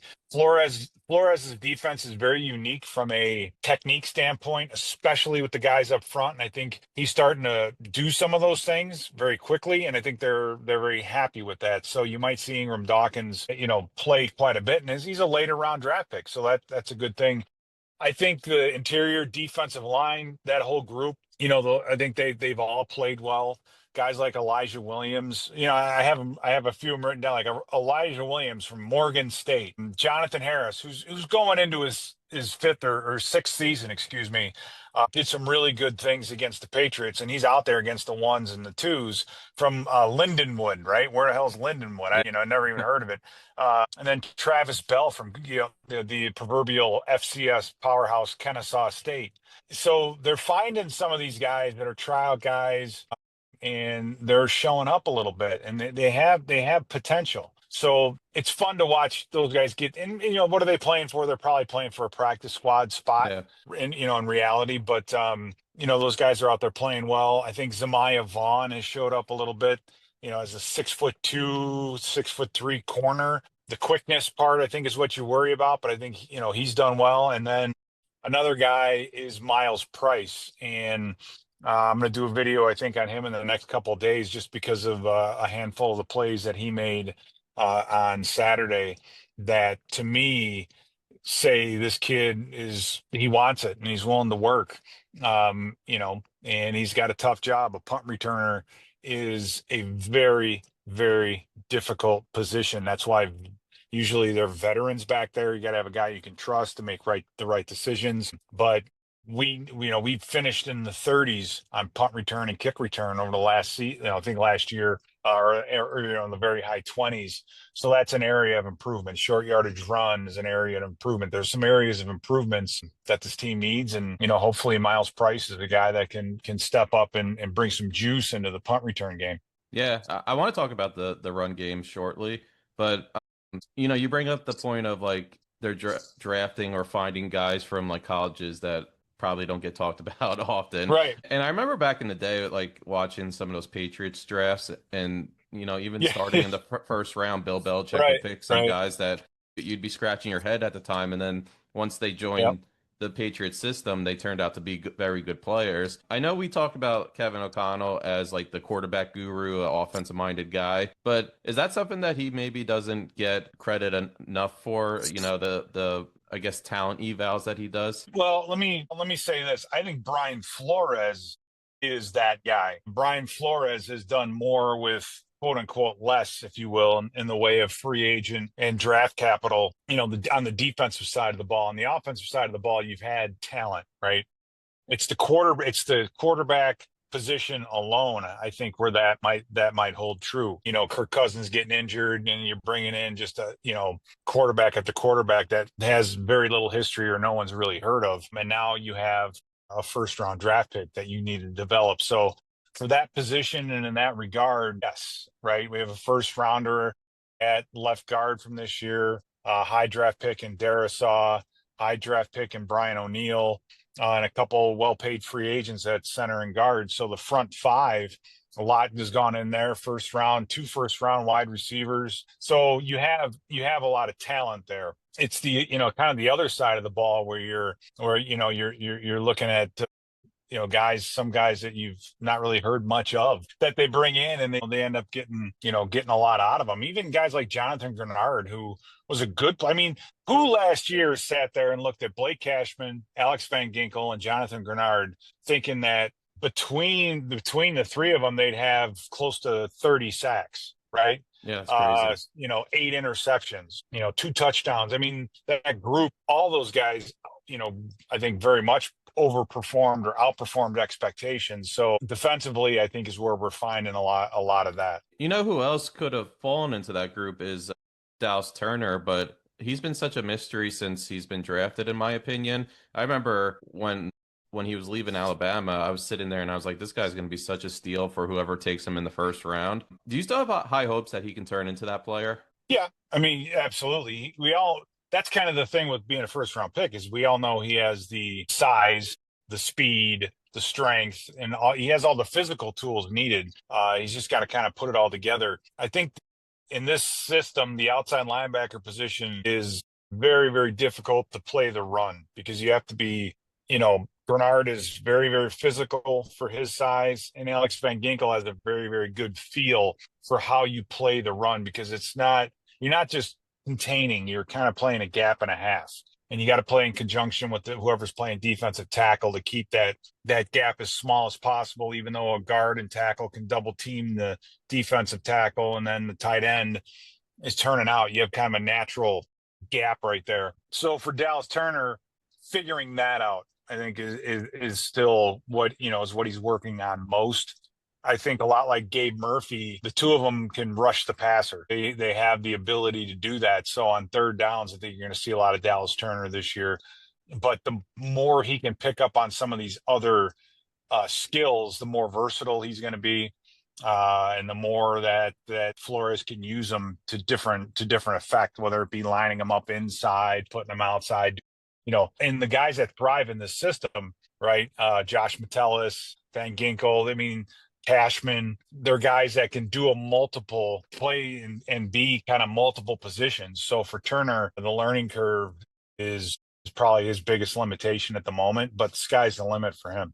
Yeah, absolutely. And I'm happy you brought up Josh Metellus. I remember watching him at Michigan, and he was always dropping his shoulder. He was in on plays. He just flies around the field. But I did notice, I saw a few notes of people concerned about his ability to replace Cameron Bynum, I don't know, correct me if I'm wrong. It sounds like the Vikings are trying to move him into that type of role. But he had 103 tackles last year. Is there more to his game that might be concerning or something? Or I'm not necessarily concerned. I just, Josh Metellus is not a deep half kind of cover safety, right? He's more of a, like on a theoretical basis, a nickel back or a nickel defender is really just a strong side linebacker. It's just you put him in when there's 3 wide receivers, so you're walked out in space and you have a DB out there instead of a linebacker. But the drops are kind of all the same. And Metellus is able to play linebacker in dime situations. He can play nickel in nickel situations because you're seeing 3 wide receivers on first and second down so much now.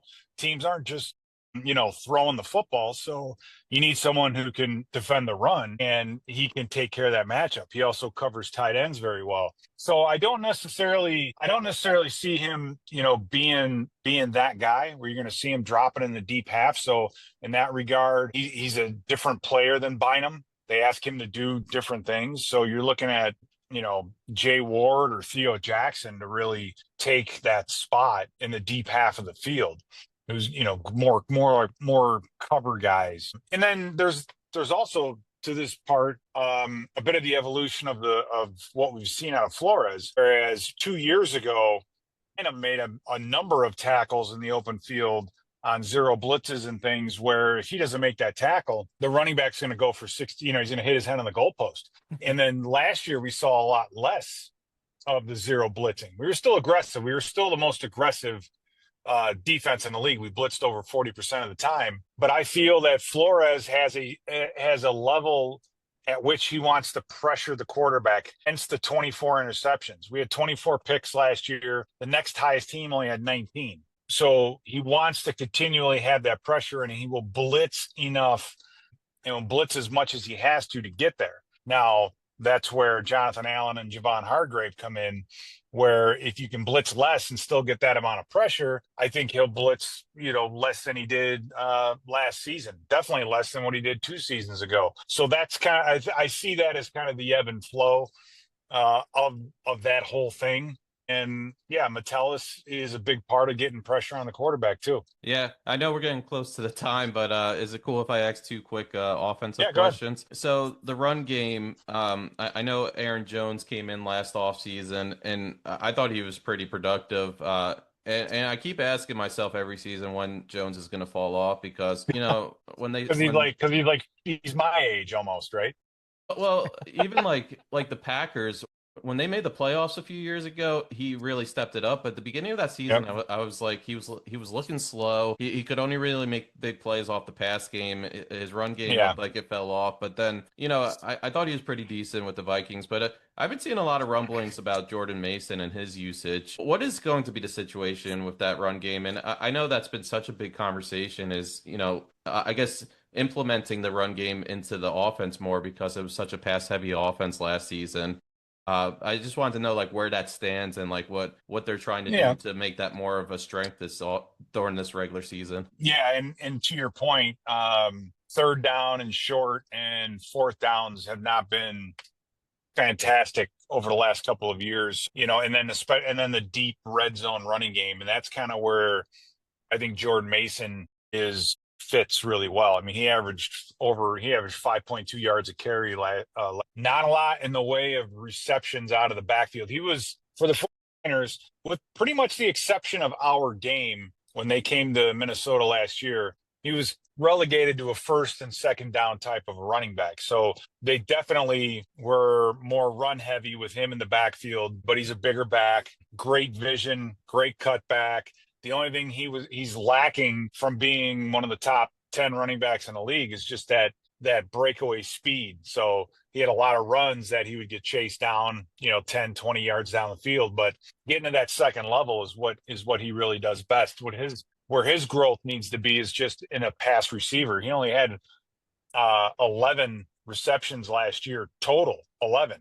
And you look at Jones, he was at 51, I believe. So that's 40 less receptions out of the backfield than Aaron Jones did a year ago. So, becoming a little more versatile in the passing game is going to be important. And then mastering third down protections, meaning knowing where to go and what to do. We saw CJ Ham a lot on third downs last year because CJ knows protections. That's what he does. So if you can get a Jordan Mason in there who can turn around and catch a screen every once in a while, and he's going to be tough to bring down when you got dime personnel out there. I mean, those are the ways I see Mason really being an impact on this offense. And I think it's a really good, it makes sense. The fit on paper makes sense. And I'm excited to see him. I'm very excited to see him play this fall because he could be a huge surprise to really the entire league if he gets himself going, especially with this offensive line. Yeah, for sure. And I know you're probably tired already of talking about this, but I have to get my JJ McCarthy question in. And it's more a personal question because I grew up a Michigan fan. It was always in my household. And, I'm sorry about that. It's sorry. It's. I know you're a Notre Dame man. That was a big rival. Yeah, my dad played at Michigan State, so I grew up not liking Michigan.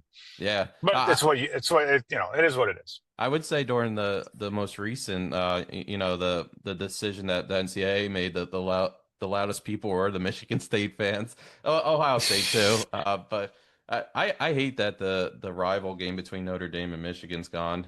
I remember that used to be something. That was one of our opening games. Yeah, in college football, it's obviously that's changed, but to start a season like that was, that gets you through training camp, knowing that your first game is going to be at the big house, or they're coming to South Bend. It was great, and I'm thankful that we had that opportunity. It's kind of like Ohio State, Texas this year, right from the jump, 1 versus 2. But it doesn't have the rival implications. That's an incredible point. Just because, like, you talk to a Michigan fan, Ohio State fan, they're always like, "Oh, I circled November on my calendar." Yeah, it's right. like, what about the other weeks? But yeah, McCarthy. A lot of people talked about how he didn't throw enough in college, which I don't love. And hopefully this isn't something that, I don't know if you disagree with this, but I don't love that argument because he was one of the most accurate quarterbacks in college. And when I watched his games, he would throw the ball in some tight windows, and I was really impressed. I guess you just didn't see it enough, but I guess 2-part question. What he did with his leadership skills and how he's just a proven winner. Even when I think he went to IMG Academy in high school, even when he was there, and then when he got to college, he just wins. I guess you could be concerned about the injury last year. I guess like I said, you could be concerned about, like, is he a proven passer? But I guess how big in the locker room are those leadership skills? And also the second part, we talk about catching the ball out of the backfield. And I know, like, he used Colston Loveland a lot, who's now with the Bears. He used AJ Barner a lot, who's now with the Seahawks. Mm-hmm. He had some running backs who could catch the ball. They did a lot of screen plays to, like, their running backs and their slot receivers too. Is that going to be one of the most important parts of the offense? Is, Aaron Jones catching the ball out of the backfield and TJ Hawkinson at tight end and those guys? Yeah, I think those parts are going to be important. Let's start with the leadership side. And, it's so rare in this day and age to find a guy at quarterback. Think about it. There are 32 teams in the league, and how many of them are happy with their quarterback? Maybe 20, right? Maybe 15. So it's hard enough to find a guy with the requisite height, weight, speed, arm strength, right? And intelligence to be able to execute that position. It's kind of like I compare him and use Kirk Cousins as kind of the opposite example, right? Because Kirk is a guy that has all those things, and what JJ has is a personality and a leadership about him. And you hear veterans talking about him and how he can command a room when he speaks. And so that's there. You just keep your fingers crossed and pray that the rest of it is there. So, he's done everything he could possibly do, answered every question absolutely the right way. And with the way he works and how, when you talk to him, he's definitely impressive and he's different. So if he has everything else, then yeah, I think we're on to something great. You mentioned, now we talk about the if. I think the reason McCarthy was so he was such a divergent type quarterback on opinions is you just didn't see the reps out of him, right? You could turn on any other college quarterback and see hundreds and hundreds of pass attempts, but you didn't see a ton of them out of JJ because the offense was just built on running the football. And when you watch those Michigan linemen pass protect, you can understand why, because they could run the ball way better than they could throw it. So you didn't get the hundreds and hundreds of passing attempts that you would normally get on a college quarterback with the spread offenses and and that sort of thing to make a judgment on him as a passer. So it doesn't surprise me that people were all over the board on whether or not he can do it at the next level. But from what I've seen on the field and in practices and combined practices, he looks the part. We were able to have Coach O'Connell mic'd up in the third quarter of the Patriots game, and when the quarterback guru says he's at or ahead of schedule, I'm going to have a tendency to believe him, right? I'm going to say, okay, that's great. So in that regard, I can't wait for the season to start. I mean, there's so many unknowns that it makes this time of year very unique. And, we could be sitting on the next Patrick Mahomes, or, we could be sitting on the next, name a player, right? We're all waiting and seeing. And, this franchise hasn't had it's probably since Dante Culpepper, right, that you had drafted a quarterback who can go out and take you at least to the NFC Championship game. And I mean, the money that's saved on that position is able to be spent elsewhere. So this franchise has a window now over the next couple of seasons to really, really surprise on the upside, and expectations are very high. We can win regular season games. It's been proven. We just got to take that next step and win a couple playoff games. Can I put you on the spot before I let you leave? Sure, why not? And you don't have to answer this, but what was your thoughts? And I'm sure you saw it because it was making its way around Vikings social media, of Kevin O'Connell's face reactions during the Diana Rossini interview, because I know she had some comments about JJ McCarthy and his ability to start in this league. Yeah. Do you think he wasn't happy about that, or do you think that was just after a week of like a long practice schedule? That might have been part of it. I think Coach O'Connell and these head coaches today, they don't just coach on the field, but they get coached themselves in the media sides. He was fully expected. There's nothing. I don't know if there's anything that would fuel a coach more than someone saying you can't do something. It's just like when you're a kid and either your parents say, well, you can't do that, or a teacher that said, you'll never amount to anything, or you'll never be able to do this. There's nothing more motivating than hearing somebody dismiss what you're working on and doing. And so for Kevin, I know, for Coach O'Connell, I know it's just a matter of, okay, we'll see, right? We'll see what, what really comes of all this. And, I'm excited to see it too. But that part of it, I cringe a little bit when I hear that, because we are so fortunate to have a head coach that's willing to sit down and talk to us as much as he does.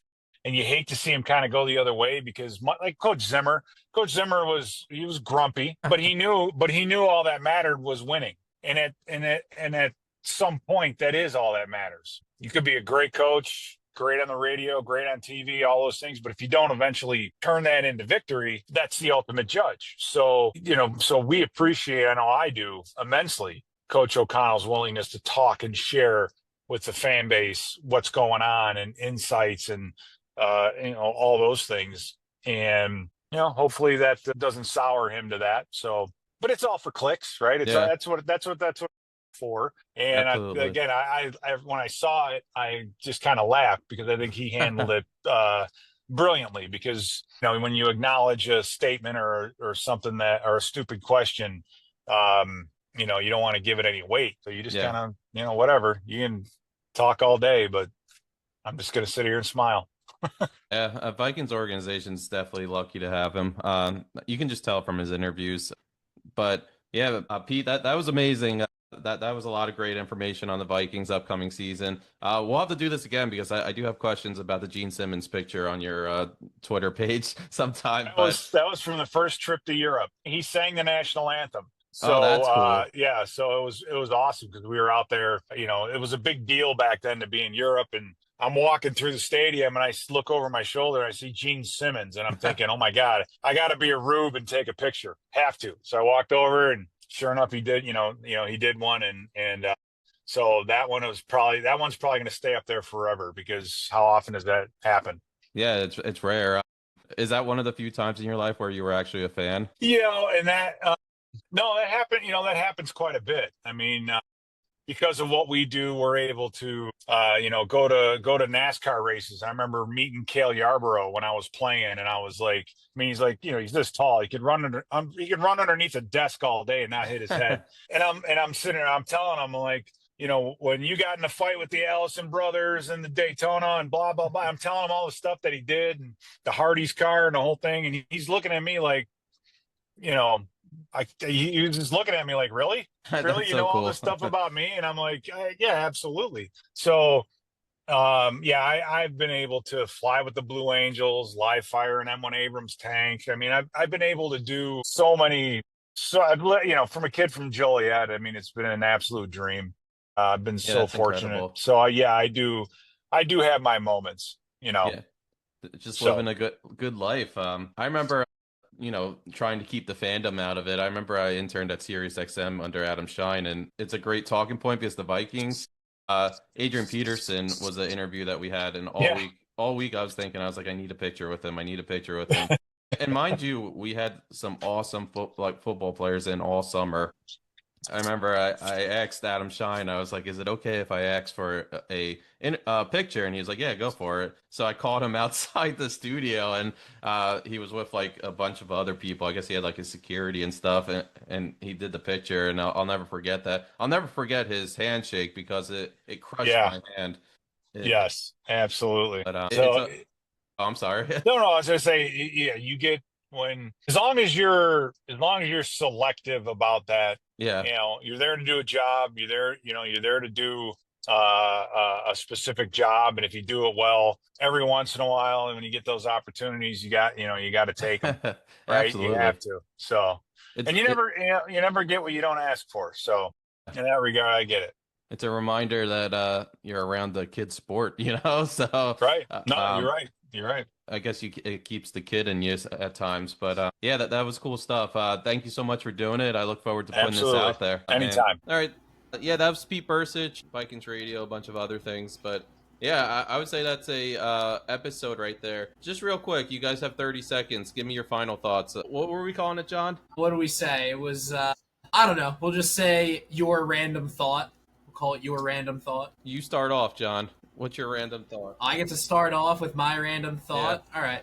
My random thought is I cannot believe we have not heard anything at all about this one certain team this whole preseason, and that is the Kansas City Chiefs. If they didn't come out with that Chiefs Kingdom, guys, there'd be nothing from that team. With how much they have going on off the field, you would think at least something like Rashee Rice, what's going on there. But they're doing such a great job keeping it under the wraps. I got to give Andy Reid some credit. Great job, Andy. Best. Way to do everything media the best you could and having not a peep from your organization. I love it. Reid, one of the best. They also go out to like Missouri State or something and just hide for training camp. But Mike, what's your one final thought? My random thought is this is going to be a Rutgers thought. Is why did it take so long for us to switch from Adidas to Nike? But we finally did it. We're gonna get some cool uniforms this year.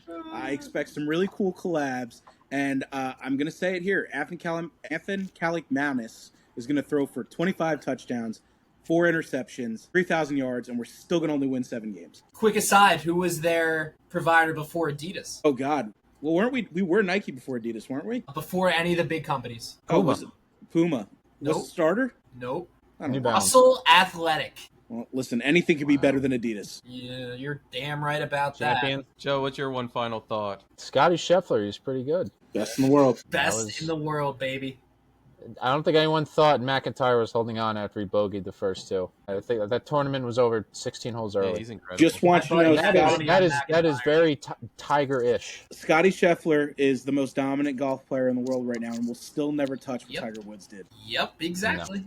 Because he is so boring. He went to jail, which Hey, you can Gives- even gives get his him- street cred up with that. Like, what the hell, dude? I know. That's why it's surprising. You would That think. cred up. He And was great in Steve, Happy Gilmore. Not the movie wasn't great, but he was great in it. if Steve's random thought is not something Michigan, I'm just signing off and ending the podcast before he finishes his comment. It's actually not Michigan. I was thinking about. All right, everybody, it was nice. Good episode. I was actually thinking about going to the Michigan route, but this has been my thought for like 2 weeks now.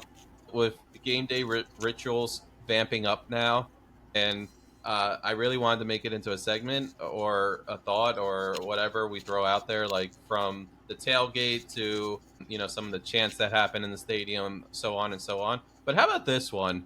As you get older, it becomes tougher to be a football fan at a live event because from the moment I hit the parking lot, I'm running to the porta potty to take a piss, and then I'm going back and downing another beer. And probably 5 minutes later, I'm running to another porta potty and I have to take a piss. And then once I get into the stadium, I'm sitting in a long ass line.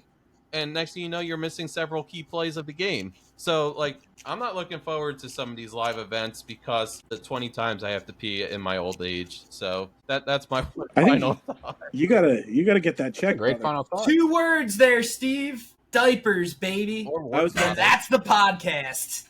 That's a wrap. We'll see you next. I thought we were gonna go prostate exam, but